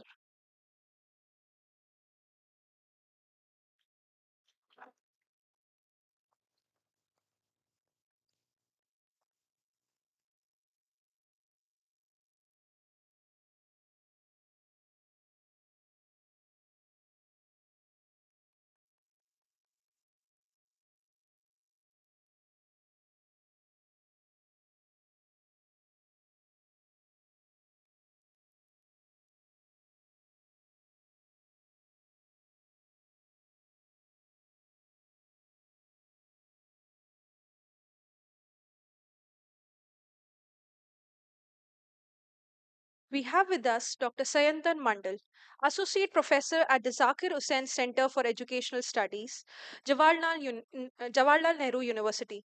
He specializes in higher education policy, critical digital education, and innovative teaching learning practices. He holds a PhD in higher education policy and a master's degree from Europe, supported by two Erasmus Mundus scholarship. Prior to joining JNU, he served at IIT Jammu, leading research on digital education integration and AI enabled teacher competencies. He has also taught at NIEPA and the University of Delhi and has been a visiting faculty member at the University of British Columbia and the University of Deusto. Dr. Mandal has coordinated several national and international research projects and authored widely cited publications, including books published by Springer and Sage. He is a recipient of the IIT Jammu Teaching Appreciation Award and has contributed to higher education reforms as a member of a Karnataka government task force. I request Dr. Amit Kumar to kindly felicitate Dr. Mandal.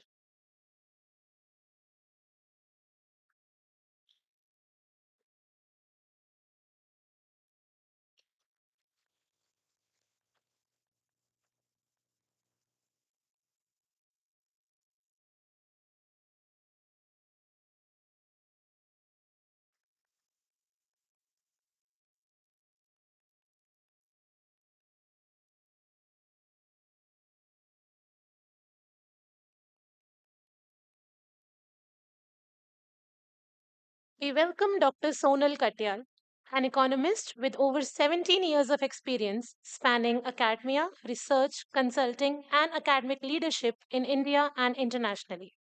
She currently serves as an associate professor and program director, Faculty of Transformational Economics at the James Lind Institute, Geneva. Her expertise includes development economics, health equity, maternal health care, sustainability, climate health linkages, and evidence based policy evaluation.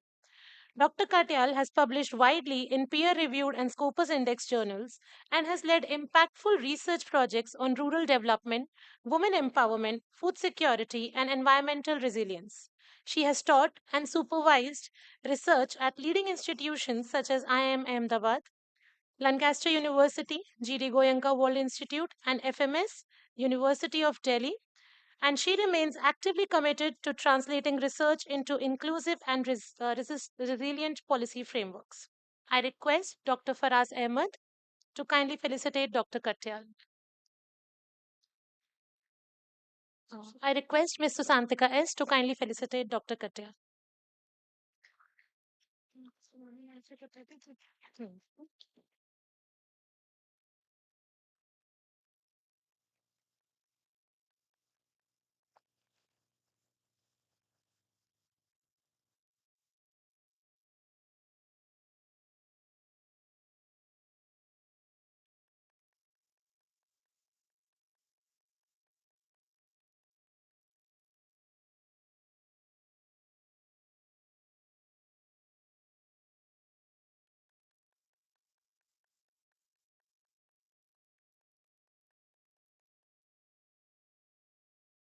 We have with us Dr. Munir Shakil, professor in the Department of Economics at Jamia Millia Islamia and currently serves as the Honorary Deputy Director of the University Placement Cell. With a distinguished academic and administrative career, Dr. Shakil has been actively involved in the mentoring students, facilitating engagement with industry and employment opportunities, and strengthening the department's placement initiatives. His role bridges academic rigor with professional readiness, helping students navigate transitions from university to career pathways. He contributes to curriculum delivery, research supervision, and student development, ensuring a robust learning environment supported by a legacy of scholarship and academic excellence. I request Dr. Shivani Chaudhary to kindly felicitate Dr. Shakil.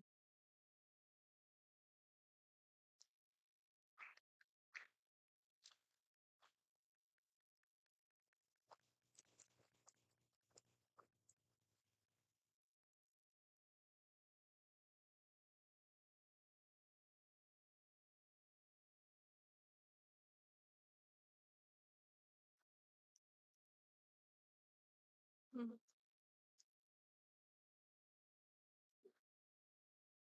Yes.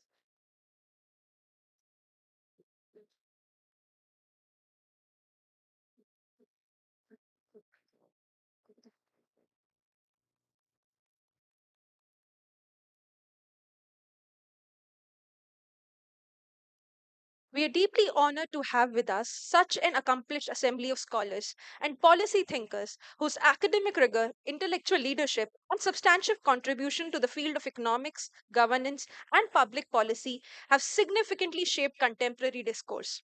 May I now have the honor of inviting the esteemed chair and our distinguished panelists to kindly join us on the dais and take their places as we begin the plenary session.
Okay, good afternoon to all of you.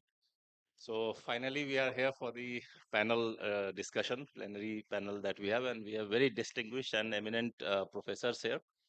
I think we'll straight away start with the discussion, and we have, with all your kind permission from all of you, 10 minutes for each speaker, and then we have a second round of concluding remarks of like 2 minutes for each speaker.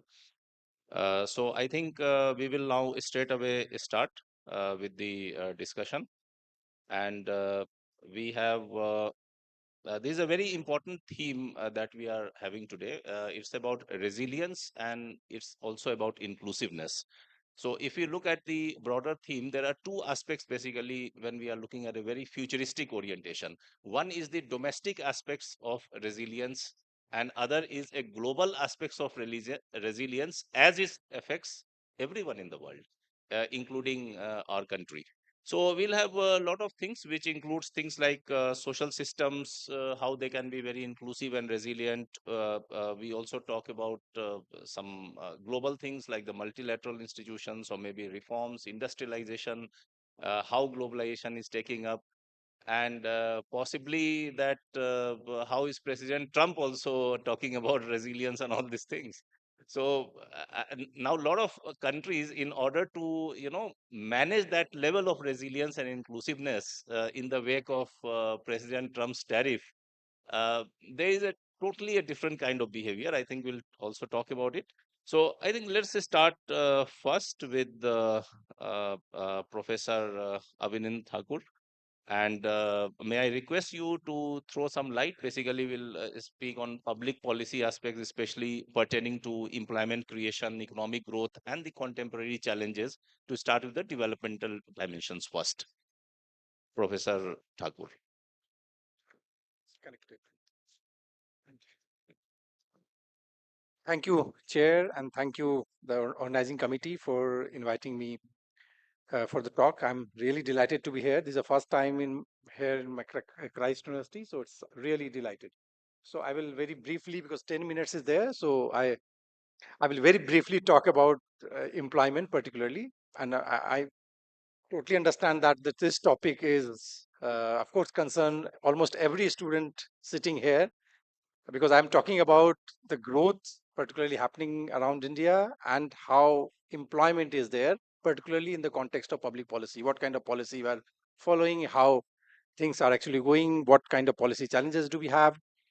Uh, okay, so I think some light, if you, so okay. Okay, so title is very clear. So it's basically economic growth, employment generation, and structural transformation. So economic growth is clearly defined. Employment generation is defined. Structural transformation in economics we defined as shifting of workforce and output from agriculture or primary low-paid activity to higher paid activity. So basically, we are trying to in this paper I'm trying to connect in these two in the contemporary discourse. So okay, so in fact we have a 10 minutes, so I will go very uh, slightly rapidly. Will skip some part of it. So let me give you one idea. Post 1991, we are in a neoliberal regime. What we are actually following primarily when we are talking about employment, implicitly we assume that growth has a very positive and strong linkage with employment creation, particularly quality employment creation. And we expect that if we are consistently having a reasonably high growth rate, automatically employment will be generated, and to large extent employment will be generated in a qualitatively better sectors like manufacturing, and job quality will be far more better. In fact, very famously, Okun actually talked about that if you have a reasonable growth rate, employment will always be there. In fact, unemployment will reduce drastically. And in fact, he predicted that with a 3% growth rate, you are basically on a declining path of unemployment. So, and if we talk about India, India is reasonably growing more than 6%. So it means that eh, in a decade or so, it should have eliminated, voluntary unemployment, involuntary unemployment particularly.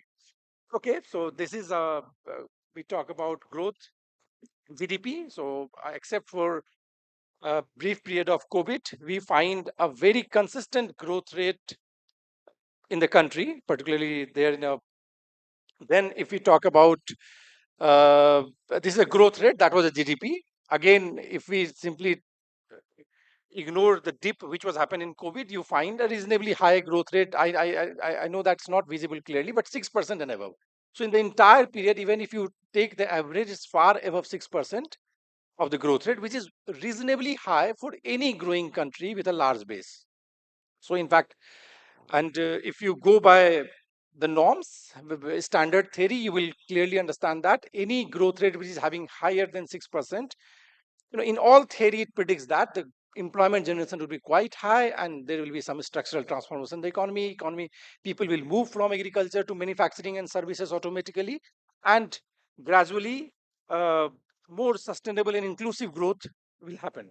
In fact, if we look at the recent statistics, it also shows that in last 7-8 years, on the employment front, official data says that there has been a improvement, in a sense that uh, between 17 to 24, around 16.8 crore jobs actually created, unemployment rate fell, labor force participation quite increased, worker population ratio rose, particularly on the front of female, it actually improved. So if we look at the employment dynamics, employment ratios, it shows clearly some improvement. However, it is important to go slightly deeper.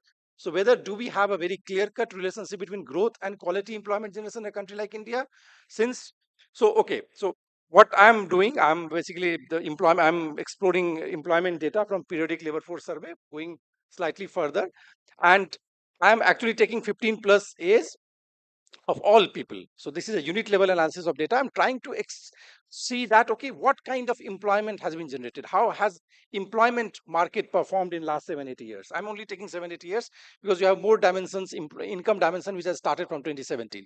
So if we talk about that, if we what I have done, I have simply calculated total labor absorption, total employment creation from 2017 to 24, total absorption, sectoral analysis of that. And what is very surprising here is that we expect, with a sustained growth rate, more employment to be generated in a manufacturing sector or quality services sector.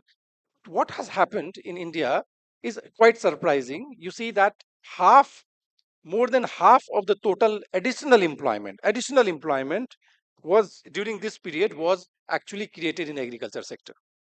So that's quite surprising, because when you have a sustained growth rate, you expect people moving out from agriculture, particularly for country India, where you have slightly overburdened agriculture. You have a 13 to 14% of GDP coming from it, and nearly half of the total population dependent on it.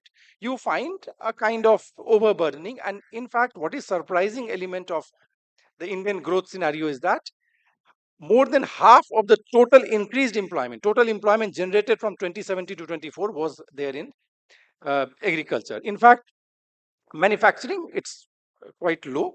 So that's, in fact, services also there is there, but trade, hotel, restaurant actually created that. Second most important was construction. Okay, so if we simply take 7-8 years of total employment growth, you find that large part of the employment actually created in the informal economy. And now, if we simply talk about type of employment also, because I'm talking about the challenges of employment.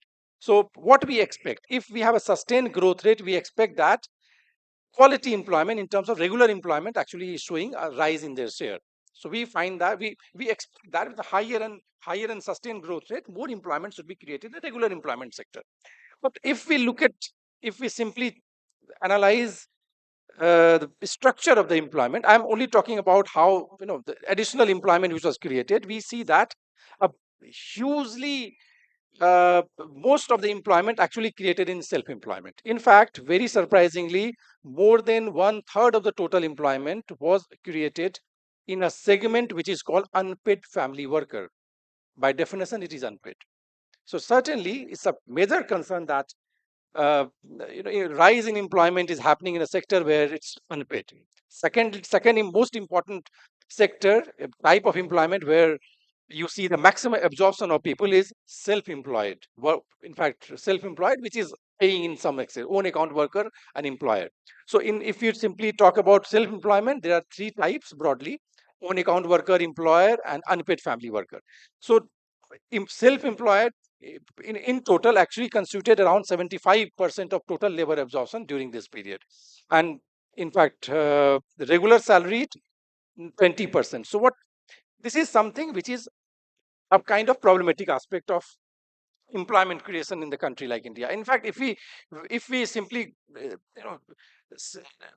divide entire job creation in different broad sectors, again we find that agriculture, in all subsectors, agriculture, manufacturing, construction, everywhere it's primarily self-employment which increased. What is in fact more surprising is that if you go to the manufacturing sector, which you expect more of a regular job creation, you find that within manufacturing, the rise in the self-employment is primarily reflected there. So even in manufacturing sector, the growth of employment is happening in self-employment, not in a regular ways there. And then I have actually then looked slightly deeper and found that, okay, what are the 20 most important activities in which maximum job was created? 20 activities, economic activities. And then I found that in all those 20 activities, which actually constitute now nearly 55% of total job absorption, and there you find that construction, and large many of them are primary activities related to agriculture. Even the services sector, which actually absorbed more employment, was related to selling of agricultural goods and all. In fact, what is more surprising here is that in top 20 most important activities in terms of labor absorption, there is only one from manufacturing sector. Only one, that is apparel sector, and where there also you will find mostly self-employment, low paid activities. So if we look at closer, if we have a closer look of employment generation in the last 7-8 years, it's primarily agriculture and informal sector which has actually provided employment there. So okay, so we have a limited time, so I will not go much in detail.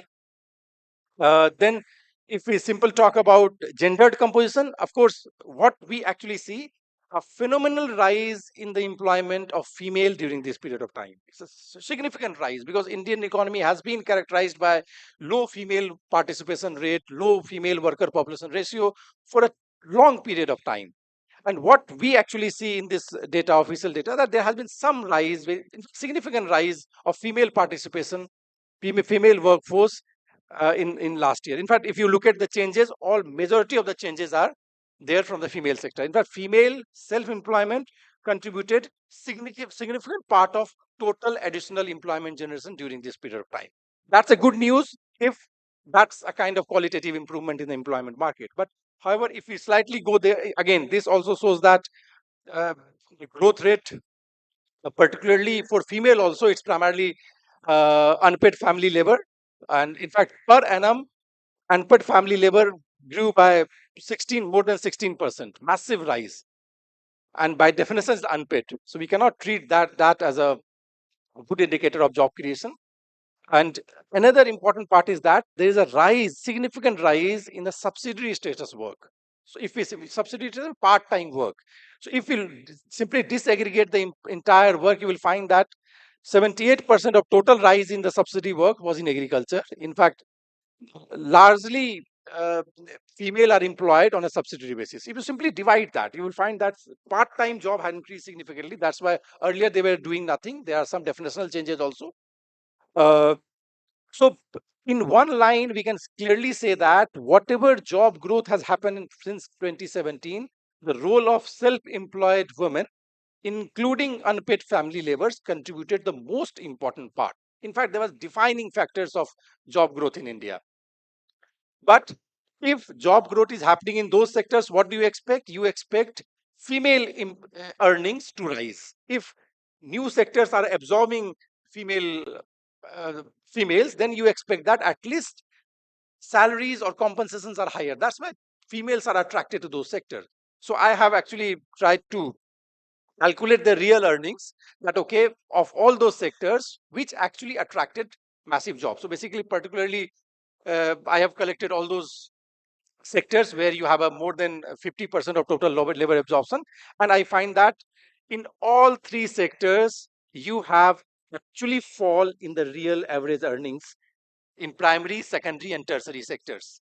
Uh, What is more surprising is that even if you look at the regular employment, in all three primary, secondary, and tertiary sector, there has been a fall in real earnings for the regular wage earners. If we talk about industry wise also, except for agriculture, where it actually showed some kind of rise, almost every subcategories of employment, there has been a fall in real earnings for female. It's there, even construction and all. Uh, if we simply include unpaid family labor, because unpaid family labor is also getting their resources from the paid family workers, if we simply club them together, this fall in average earnings becomes quite significant. Okay, so you cannot have a qualitative quality employment generation if those sectors which are basically attracting the job are giving you lower and lower uh, average earnings. So this is basically when we talk about the particularly the top 20 sectors which actually attracted most of it, you again find that there has been fall in regular earnings. So basically what my point here is that I'm just concluding in 2-3 minutes. And if you have any questions, we can deal with that later. So what is very important is that for last couple of decades, if you talk about employment policies, if you look at the government's employment policy framework, it's primarily dependent on growth. So basically, it is usually expected that Okun's law will hold that, okay, if we are sustaining a high growth rate, we will automatically have more employment and we will have very trajectory of structural transformation happening. However, something problematic with this aspect, that growth is happening for last couple of decades. In fact, India has been growing at more than 6% for last 3 decades. However, if we look at the structural transformations, there has been some reversion in the recent period. And particularly if we talk about quality employment, there has been a challenge. In fact, there are some kind of deteriorations. So what is basically, I'm putting it here on the table and in front of you, is that my suggestion is that there is a it's very important, it's an urgent that one needs to look at the employment policy afresh. There is a complete reformulation of employment policies in India is needed at this juncture. In fact, one needs to look at more broadly that whether growth is actually catering that purpose or not, whether growth is both necessary providing quality employment or not. If not, then one certainly go for more deeper and nuanced understanding of Indian economy and talked about more a planned way of promoting growth, particularly for sector-specific growth, particularly promoting a quality employment growth, one needs to reformulate the employment policy, something thinking beyond simple growth narrative. So I'm just ending my talk here. Maybe we can entertain some of the questions. But one point is that we very seriously need to rethink uh, employment policy, particularly at this juncture where we are having demographic dividend. Large young populations are entering into the market. They are educated also. And if we are not able to provide a quality employment there with a growth, or the growth is not basically linked to the quality employment generation, one needs to think about it afresh. Thank you. Thank you, Professor Abnin Thakur, for your insights on employment creation, economic growth, and the challenges that you have highlighted. Now, I think we need to move on to something related to it, but in a different perspective. Like we'll be talking about, for instance, the world of work and education and how it is linked to technology. So, for this, I want to invite Dr. Santan Mandal to speak on the world of work, education, digital technology, and especially the role of AI that binds it all together. Dr. Mandal, please.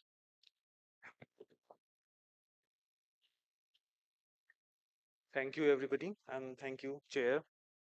My talk will be a deviation from the core discussion in economics.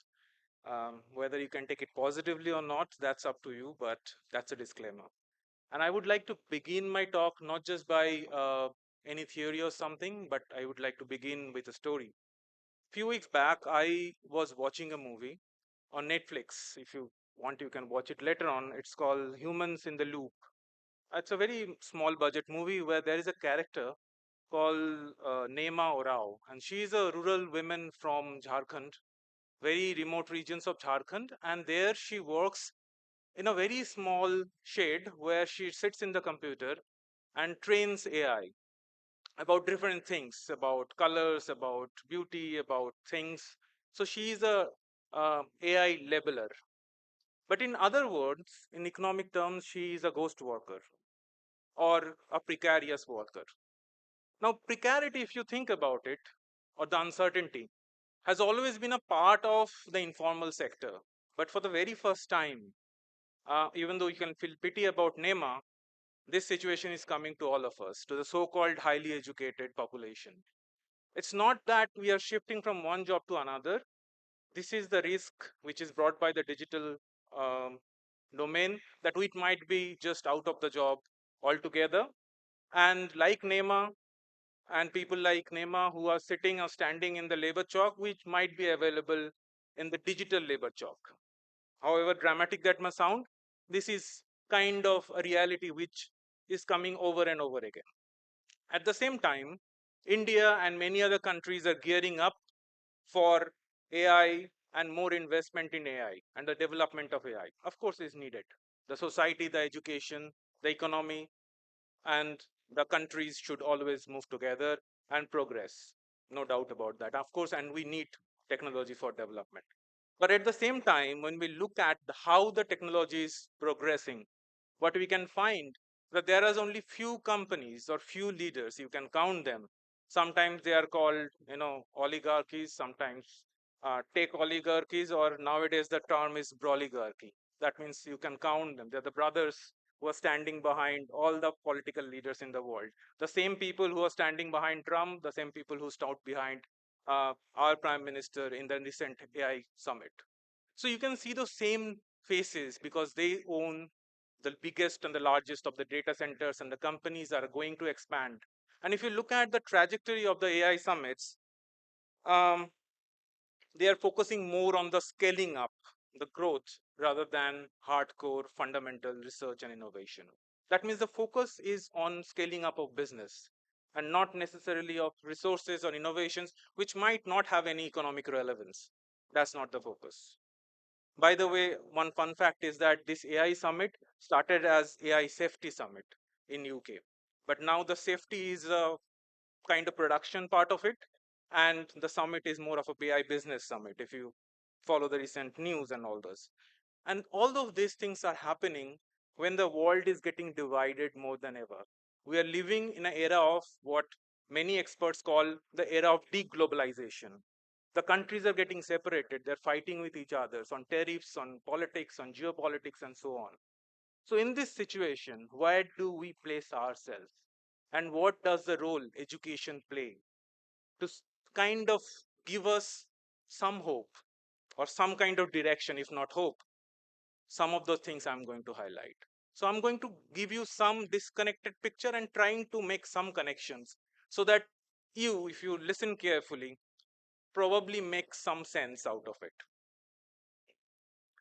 And here, one thing is important to understand that um, the situation is changing rapidly. Right now, all of us are using different LLMs, ChatGPT, Gemini, Grok, and so on. But do you understand that? And of course, we understand that they are also using us. When you are giving data, asking questions, reading answers, they are also learning us. And if you look at 2020, 2015, human beings were evaluated based on 500 to 1,000 data points. That means there are 500 to 1,000 criteria based on which the systems, the algorithms is used to evaluate us. In 10 years, 2025, it's anywhere between 50,000 to 100,000, 1 lakh data points. In another 10 years, it's going to be 1 million, 10 lakh plus. Right now, we are 92% predictable about. Imagine in 10 years what's going to happen. But that's just data. I would go one step further that the AI is not going to just predict us, it's going to manipulate us. If not, it's not doing right now. It is to some extent. Because when, for example, there was a session change and the keynote speaker came little after, there is an urgency, probably in some of us, just to put the names together, put it on ChatGPT, find a revise, speech, so that the anchors can speak fluently without thinking too much. If that is the urge, that for every single thing you feel that there is a need to ask ChatGPT to frame something, do something, the process are already started. So at this moment, I'll bring Nema once again, and this time along with you. I'll just give you simple kind of ask you to imagine something based on the classic economic theory or the projections. There is a vertical line and the horizontal line along which the labor moves. On the top of the vertical lines, there are you who are highly educated and who are the people who knows AI who are going to take the job from the people who doesn't know AI, right? On the other end of the spectrum or the other end of the vertical line, there is Nema and many other millions and billions of people like Nema who are poorly educated. They are ghost workers. Nobody knows who they are. Nobody will ever know who they are. So that's the vertical spectrum. Now on the horizontal spectrum, there is living labor and there is dead labor. So on the living labor side, all the human beings of different kinds of different skill set. But on the dead labors, there is machine. Now, if we can use our creativity and imagination a little bit, presently the dead labor is AI. Now, dead labor can't create any value according to the theory. But AI is a different sophisticated sort of dead labor which can create value because it is not just dead, it's based on us. It's constantly learning us. So although on surface it looks like a thing, but actually it's a culmination of all the living labors coming together. So that's an important thing to understand. Now the thing is that at both ends, the economic system wants to build a frictionless system, both at vertical ends, also at horizontal ends. And when you're moving from this large language model to artificial general intelligence and from there to artificial super intelligence, we are going to see that that process is taking a much deeper and more uh, kind of rooted nature. And what is our education system doing? Because if the education system is not prepared to understand that critically, then there is a risk that we might just follow the chicken coop theory. That means we're not trying to break the loop like humans in the loop in the movie. We're trying to kind of understand or try to figure it out how long can I save myself from the atrocities of the AI. So you're not breaking the loop, breaking the cycle. We're trying to find a comfortable niche for ourselves and learning more and more about different AI skills. At the same time, AI is learning as long as we are going to be replaced.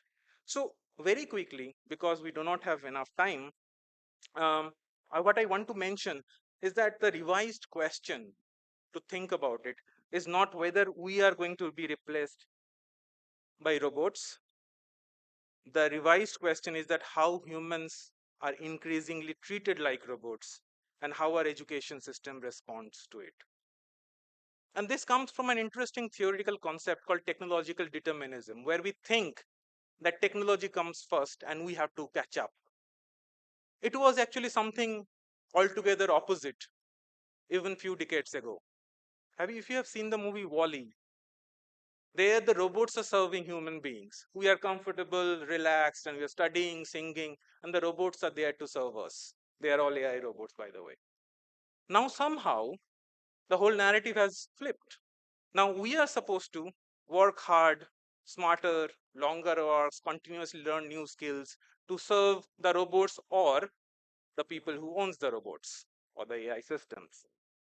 How did this uncritical development of education kind of emerged? It is not natural, obviously. There are a lot of policies, there are a lot of lobbying, there are a lot of influences which plays its role to develop education from the very, very core root. I'll just give you one example. In the recent AI summit where I went there, not the one recent, just 2 days before the something pre-AI summit, um, Bodhan AI summit, where some policymakers, IIT leaders, they describe how the future is going to look like. It's a more smaller scale event. Same happened in Bharat Mandapam. They said that they are going to introduce AI from class 3. That's 7 to 9 years old kids who are going to learn AI. If at this time, when you have started using AI about 2 years back or 3 years back, it always seems like you can't do much without AI. So for everything, you just go back to ChatGPT. Think about what a class 3, a 7-year-old kid, if they start right now, in 10 years, what their critical thinking abilities will go. I just hope that this policy decision is taken after a careful uh, research, a careful research by independent academic people who understand both the possibilities as well as the risk of it. So, to conclude, I would like to just focus on few things. When you are saying about sustainability, we have to ask the question sustainability for whom? Because during COVID, we have seen that without us, nature can sustain very well. In fact, it can do much better. So, it is always the sustainability of us that we are always talking about. Now, in this case, who are that us? Is it us, like in general, the public, educated, uneducated, or is it somebody else or some other entity which has immense political power and not just economic power? So that difference we have to understand, and what we have to think it that uh, when this learnification, that means all these things through technology and this datafication, digitalizations happens, and this technocratic determinism that technology comes first becomes techno solutionism. That means tech people are also giving you the solutions. That means we need to think deeper. So the real question here is that um, in that system, and in that system where education, technology, economy, all of them are playing hands in hands, what are they planning? What direction are they providing? Are you merely cog in a machine? Are you merely are an extension of the machine, or the other way around? And also, can technological investments and policies and summits and the directions can be interpreted with a different logic, as they are believed to create better equipped students and to create not just an economically developed world, but also a kinder world? I don't have the answers, but as Richard Feynman said, that I would rather have questions that can't be answered than the answers that can't be questioned. Thank you so much.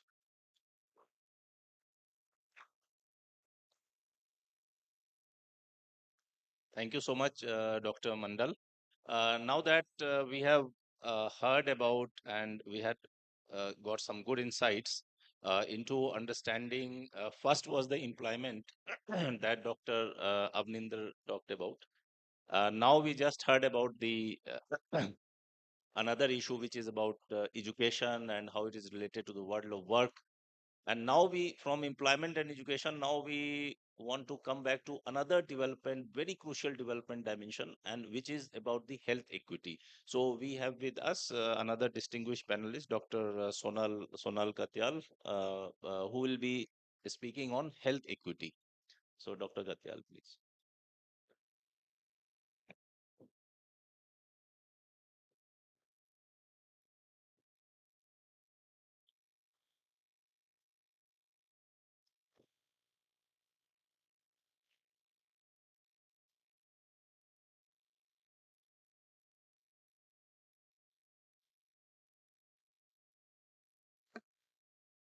Thank you, Professor Ahmed, for the kind introduction. It is my privilege to be part of this panel today. We often view health equity through human rights framework. Today, I argue that keeping in mind the Viksit Bharat 2047 vision uh, in mind, health equity is a hard economic mandate. So, I have tried to make the presentation as visual as possible because it was a post lunch session. So, I request all of you to please wake up and pay attention. So, how a society treats, yeah. So, how a society treats its mothers shows its true priorities. So, for India's Viksit Bharat vision, health equity is not merely a public health imperative, it is a constitutional and economic bedrock of a resilient economic future. So, why maternal health is an economic imperative? Because healthier mothers lead to stronger workforce. While the child is still in the womb, the growth of the child starts, and that shows if the mother is undernourished, the child will also be undernourished post delivery, and that will impact our future workforce. So child potential is set before the birth, and equity in India is the largest untapped asset because we do have population, but we are not able to close the gap. So, reflecting back, whenever we think about anything related to public health, we most certainly go back to the pandemic, in which most of the vulnerabilities of the population were exposed.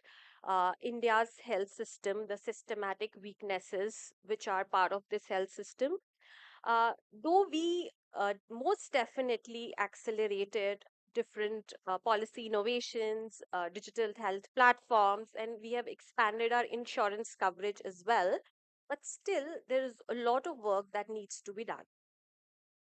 So, to look at the current state uh, of, in terms of numbers, if I would say, for maternal health, we have done quite well. In fact, we have already, in some of the states, already achieved the maternal mortality rate of below 100. But still, because of the systematic and the structural deficiencies in the system, there is a wealth gap, there is a rural urban divide, and also because of these reasons, we have not been able to fill the gap, and the discussion is only about equality, whereas in we should be discussing it more in terms of equity. Looking at India's health investment landscape, if we look at HCI, which is the Human Capital Index, which is calculated on the basis of the health and education of the population, it's 0.49%, meaning that if a child is born in India, it is expected to achieve only 49% of its full potential. We have still at we haven't still met the total health expenditure that needs to be there, which is of 2.5%. We have reached 1.9% though. We have made improvements in out of pocket expenditure, but still it stands at 39.4%. So now health is considered as a factor of production and not just a welfare item in the latest economic survey of 2025-26. So, in terms of talking about the constitutional and the social determinants part of it, of course, the directive principles constitutionally, it's said that health equity is constitutionally mandated and reinforced through India's SDG. But we need to move beyond the clinical part of it, and we need to look at the social aspect and the social determinants of health as well. What we do is we are treating the patients post that, but instead of course we need to do clinical interventions, but we need to look into the structural and the social economic aspect of it as well.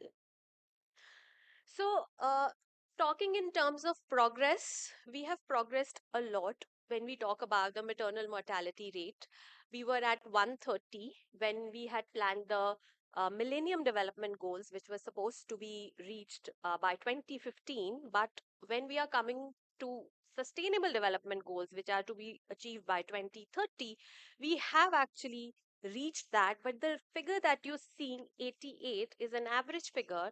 There are still few states like Orissa, MP, UP, which are lagging much behind. This figure is because some of the states like Kerala, Tamil Nadu, etc., are doing way better than the average numbers. That's why we have reached that 88. So, talking about the inequity part of it, uh, we can have inequities on various bases, various socio-economic parameters, but here I'm talking just about the wealth part of it. So as you can see that the poorest women and the richest women, there is 21% difference in the utilization rate uh, under all categories of institutional births, full antenatal care and postnatal care, which is supposed to be taken within 2 days of delivery. Now, considering that India has made a lot of policies and we have made a lot of interventions to take care of this, and Ayushman Bharat is a big mission which has four parts to it. Uh, I have included two here. One is the Pradhan Mantri Jan Arogya Yojana, which is giving insurance to the bottom 50%. Earlier it was 40%, but as the census data is pretty dated of 2011, so they have increased the eligibility criteria. They've included more categories, so now it's 50%. But the real debate is that we are not talking about the middle 30% of which is missing out of it, because they don't fall in any of these categories. It's not that they cannot afford a healthcare, but yes, whatever healthcare is available to them, so they cannot afford that insurance at that price of what they are getting at. So that is a coverage gap that's there, and that's a missing gap. So this is something that I've already discussed. So uh, there's a study that is being done, which showed by Tiwari, Goli, and Ram Mohan. It's a recent study of 2022, which says that with each child that is being born to a woman, there are very high chances of them getting dropped out from the workforce, and hence it's some motherhood penalty. So, looking at that, if you see, 77% of non agricultural workers and 91% of agricultural workers, women workers, I'm saying, are working in informal sector. So, which makes it on an average of around 84% women working in the informal sector. So, even if you have a maternity amendment act, you have a 26-week paid leave, but where do these women go? They cannot forego their 1 day of work also, because it's about family survival for most of them who are in the agricultural especially. So, taking care of that, government does have lot of schemes. Here I have put two. So, Janani Suraksha Yojana has contributed a lot in improving the institutional deliveries and reducing the neonatal mortality rate. Uh, Pradhan Mantri Matru Vandana Yojana, definitely they pay 5,000 for the one child, first child. This is just to increase the birth spacing so that a woman does not deliver for 2 years, so that there's a gap of 2 years, and for the next child, then they have started paying 6,000.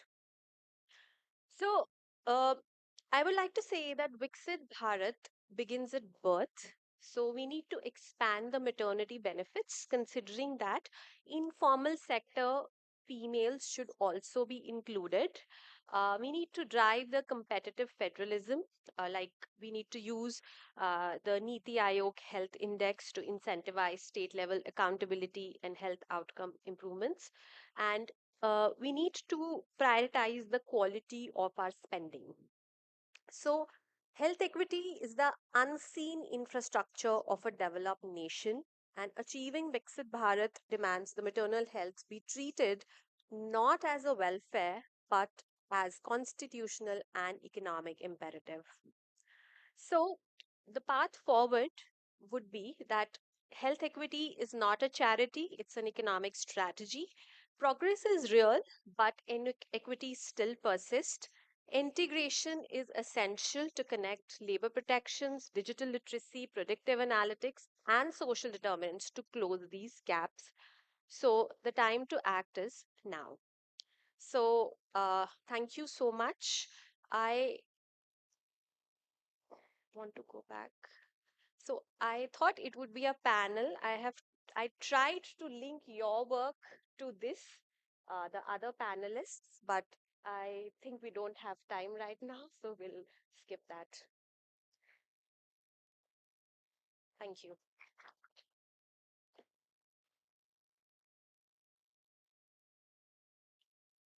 Okay, thank you so much, Dr. Sonal Katyal, for your uh, discussion on health equity. So now we have already come across at least three things from the developmental dimension. We started talking about employment. Then we talk primarily about education and linking it with digital technology. So now we just had a discussion on health. So employment, education, health. And now the next one we have with us Professor Muniz, sir. So Professor Muniz will be primarily talking about environment now. So he'll be focusing on environmental economics, environmental challenges, and maybe climate-related issues. So over to you, Professor Muniz Shakil.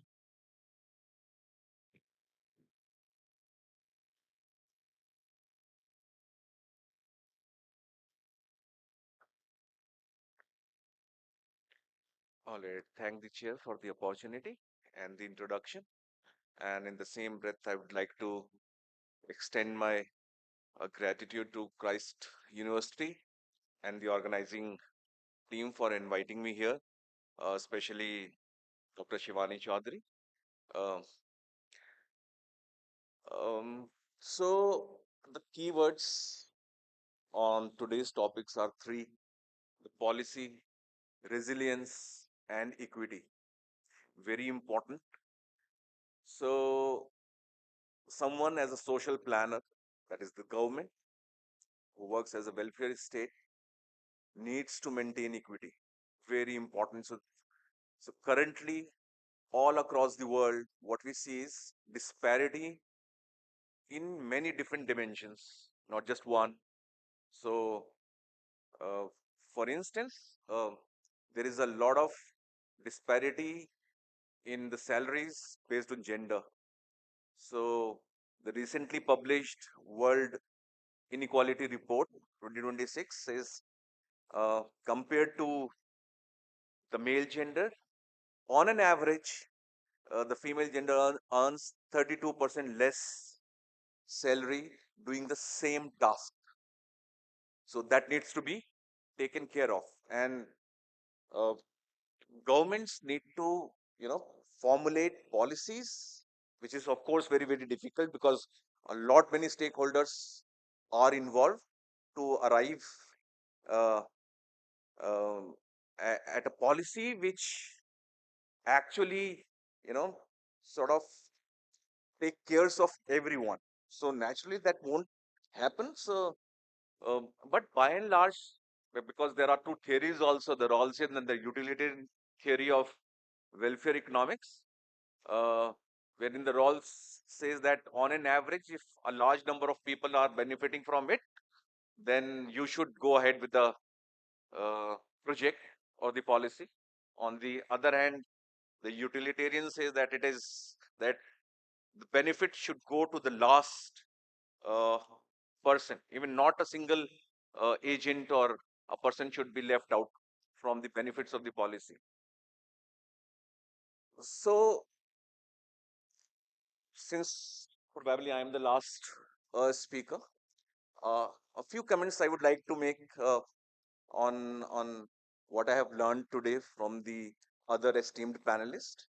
So one thing that has caught my attention was that AI is being or maybe introduced from class 3 probably, uh, proposed. So हम एक बचपन में सुनते थे कि पहले लोगों की हाइट बहुत हुआ करती थी और सर छोटे हुआ करते थे, और एक जमाना ऐसा आएगा कि सर बहुत बड़े होंगे और हाइट कम होगी, right? And this is because the lot of transformation is taking the way the work is now being done. So a lot of mind is being, so artificial intelligence or intelligence is being used to do a lot of work which is not physical, which is more mental, right? So you need to upskill, reskill yourselves in the light of the transformations in terms of technology that is being now, I mean, uh, produced. You have to update yourself. You can't, uh, no, can't separate yourself from technology. So that is very important to upskill and reskill yourself. Now, I take a very simple example, which is the talk of the town right now. The Aravali Hills. So up to the height of say 100 meters, if the rocks are up to 100 meters, then you can, I mean, there is a proposal that they can be done away with. But then, look, environment is very critical, but at the same time, economic growth is very important as well. So there is a trade-off between these two, right? So you cannot do away with the one at the expense of the other. So, there is a debate, of course, on the Aravali Hills. So it itself is a very big ecosystem. It has spread over sort of 100 odd kilometers. So entirely removing that stretch would cause a lot of environmental uh, problems that may arise. But at the same time, we need to see where the world is going. So can we manage or balance both economic growth and environment or not? Because a lot of theories and hypotheses are there. Some will favor because the world is dynamic, the technology is advancing. So we have those means where if we can compensate the degradation that might happen because of the industrialization and economic growth, and we can compensate for that. But on the other hand, there are people who are entirely against too much of industrialization, and uh, they want that the priority should be the environment and all other things comes next. But then I am of the view that there should be a one should strike a balance between these two. Very, very important. And talking of equity, I mean, whether the weaker section of the society or the most affluent ones, they are living in the same environment. While the most of the wealth is concentrated, the capital is concentrated with the top few, top few percent of this of the people of the world, and they are the ones who are enjoying benefits of the economic growth in terms of consuming a larger part of, say, luxury goods maybe, while the society which is at the lower strata or lower end of the strata are feeling the brunt of the same, right? So these disparities in terms, so when we talk about market mechanism, right, the one who are privileged enough in terms of their capital, they can pay for maybe for uh, of uh, uncontaminated water, uncontaminated air, so they can pay for it and have it. Not all of the people can enjoy that sort of privilege. So the governments, as a social planner, as a welfare state, needs to bridge this gap, right? So the other day, for instance, I was in a budget discussion. I came across something uh, very striking, that the collections, and that to the direct collections of the government has increased. It's sort of the majority of the revenues that the government generates is through income tax. And one of the speakers said that we have not increased the tax base, we have become more efficient, and with the same tax base, we are getting more revenues, direct revenues. So on the hindsight, flip side is that the ones who do not fall into tax price bracket, that base is not increased, so their incomes, the government are not is not able to increase that, they become better off, right? So two things here, right? The ones who are already paying tax, they are paying more tax, and the ones who are not in the tax bracket are still in that bracket, and their position has not improved. So this disparity should be minimized, uh, and the things uh, on and everything has to be inclusive.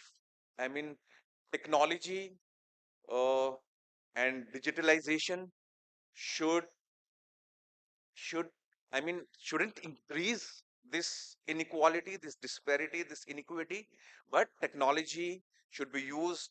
AI, whatever technology that is being uh, used, should be used in a manner that it lowers inequality, because uh, if inequality in a society increases, enhances, it becomes, I mean, it has lot more ramifications than we can think of. I mean, so the bridge has to be there, and uh, from the environment point of view, the government should devise policies in a manner that it should use indigenous local ways of protecting the environment. So both at the indigenous local level and at the same time global level, right? So the countries in itself, down to the states, to districts, and to localities wherein you have the means to restore and replenish the environment. So that has to be taken care of. And I think we have the paucity of time, so I will stop here. And in case you have any queries, you may ask. Thank you for inviting me and giving me this opportunity to talk to you. Thank you. Okay, thank you very much, Professor Muniz. I'll just give a brief observation remarks, and then after that we'll have 2 minutes concluding remark from all of us, and then we open the house for Q&A. Okay, just allow me a few minutes, please.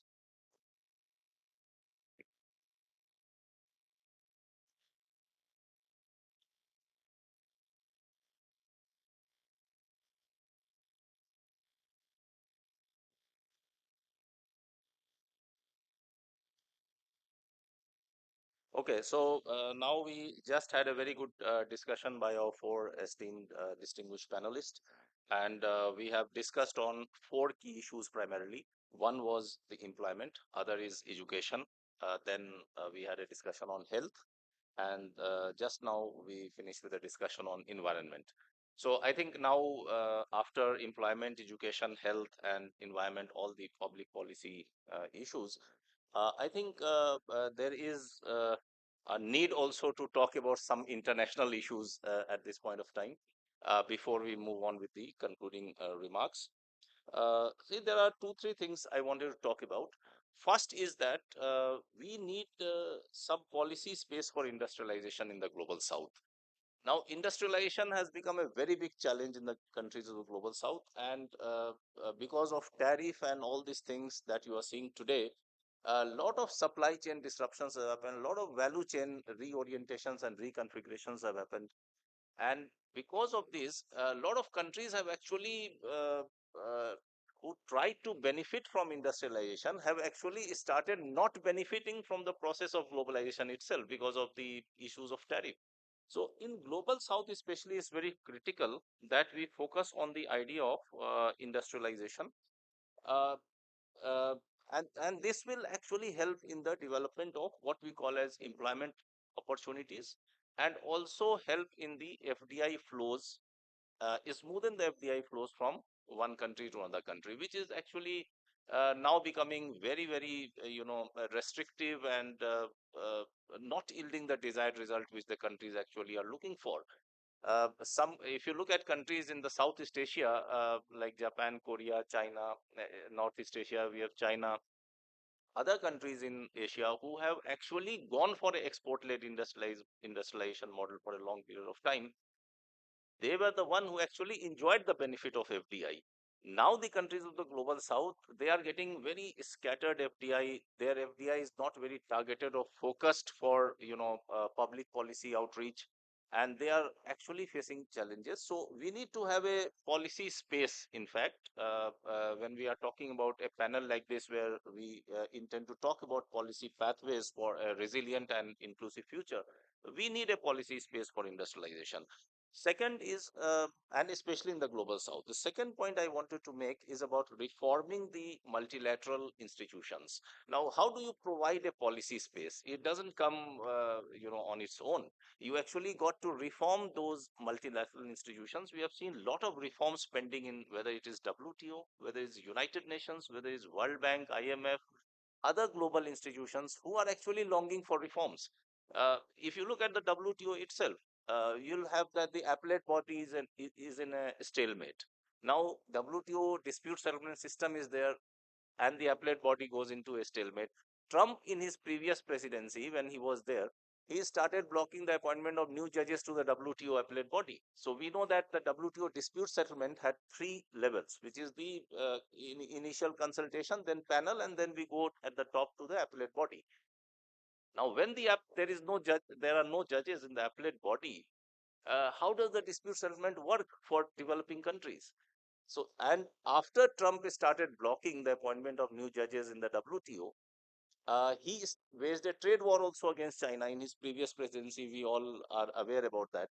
So now, when he waged a trade war against China, what will China do?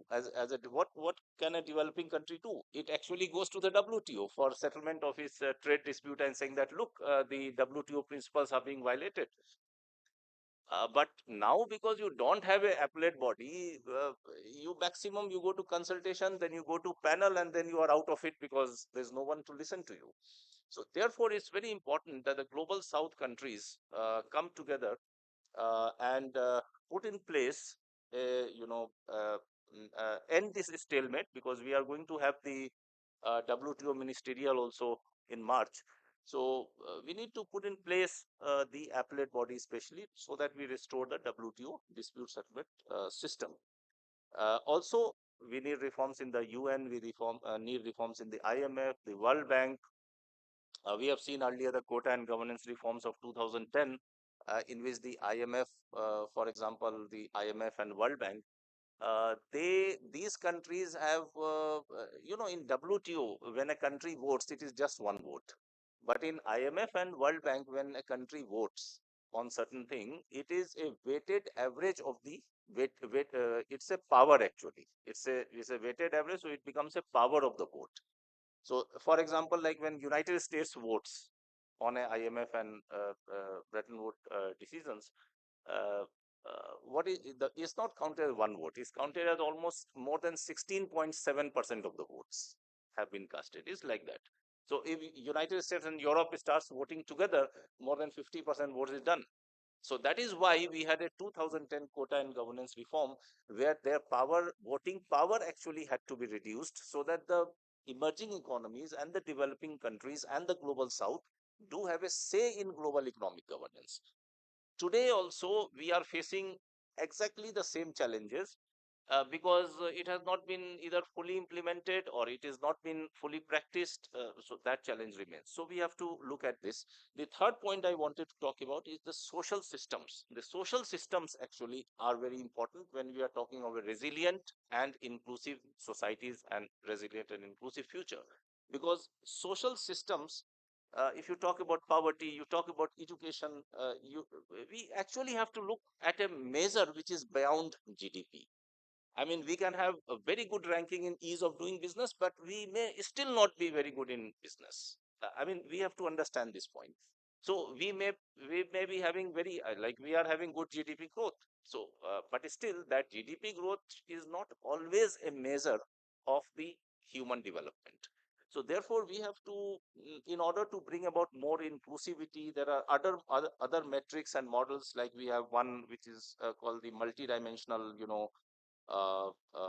poverty index or something like that, which are human related measures which can exactly tell you about the economic health, socio-economic health of a country, and therefore these becomes very significant. Now we have to understand these things besides the 4 points that we have talked about related to employment, education, health, environment, and this one what I mentioned about, which is about the how do we bring about a reform in the international level in the global south countries, and how do we benefit from those reforms domestically. So that was precisely what I wanted to talk on. Now we'll move on with the final remark from all the speakers. Thank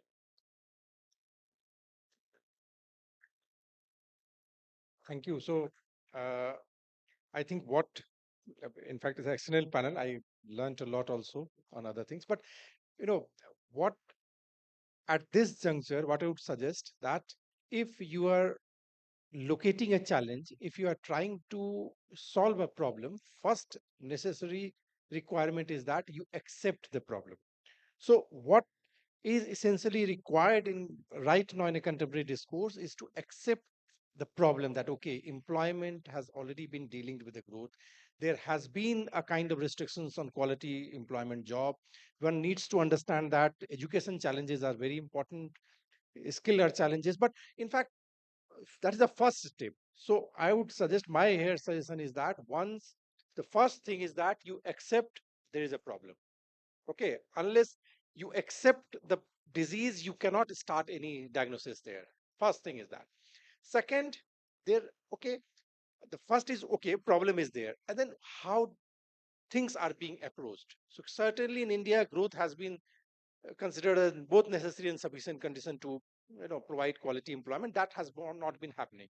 So second very important is a very quality evaluation of the policies, and that I think instead of simply praising a policies, one needs to go and look back to the policies and evaluate it on a regular basis, and that's very important aspect for any developing country like India. That's second thing. And then you basically talk about okay, what could be the factors which are working, which are not working, what one needs to bring about, what one can exclude that. So these are the things I think are very important in developing a policy discourse, whether it's a matter of education, environment, or it's a matter of employment or agriculture. All these things are very important. And lastly, I would say that, of course, supply side things are certainly there, but there are certain specific problems with the demand as well. So we, as a global South country, we also need to understand the problems which are coming from the demand. So that's my, and in fact, in often policy discourse, you will find those things are not highlighted particularly. Thank you. Well, as a concluding remark, I would Like to end with two questions for you, not a suggestions. So when we look at any online lectures, even though that's given by the best and the most prestigious universities and the famous professors, after a while you lose interest because there is a less of a connection there, human connection. But when you come to the class, there also you lose connection and move back to your phone. Probably right now some of you are doing it. Why is that? The answer is again connection. Where you find that connection? Now, probably you're thinking now that what is the connection? Why I'm saying it? Because the more and more we are moving towards a tech determinant way of moving at education, we are losing the connection, and more we are getting alienated. Again, in the famous concept in economics, the more we are vulnerable to the forces. And thank God, the people who are promoting this techs, the big bros of the world, uh, they are sending their kids to one school in Silicon Valley called World of School. That school does not allow any tech, none, right? So think about it in your free time. Thank you. Now we have a concluding remark from Dr. Sonal. So I would just like to conclude for my topic that a doctor can treat the infection, but they cannot treat the lack of clean water or poverty that caused it. To achieve true health equity, a policy must address the causes of the causes: education, sanitation, and stable employment. True Viksit Bharat cannot happen if your zip code determines your survival during childbirth. Thank you. Thank you. To conclude, I would say a lot, uh, particularly about the SDGs. Uh, they lot of goals have not yet have been achieved, and the world um, and the countries need to work a lot upon those to achieve uh, what has been prescribed. Um, very, very important. So, a lot of emphasis I would say should be given to environment. We shouldn't neglect that. Of course, there are ways to mitigate and abate uh, the, for instance, pollution. So, governments need to work in cohesion and also unilaterally towards um, making the life easier for its citizens to live in, both in terms of socio-economic equity and also in terms of environmental equity. Thank you.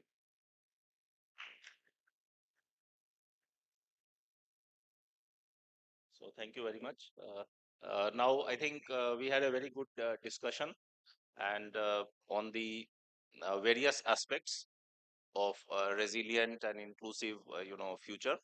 And with this, I think we'll close this discussion. And I would like to thank Christ University and especially Dr. Jiten Bandari for the invitation and all the organizing team members. I also want to thank the speakers because you have I mean kept waiting for a lot of time and therefore but I think the discussion had been quite fruitful because we have come across a lot of public policy imperatives which actually point out toward a resilient and inclusive future. So thank you, Dr. Avanind Thakur, Dr. Santan Mandal, Dr. Sonal, and Dr. Muniz. Thank you very much for joining in.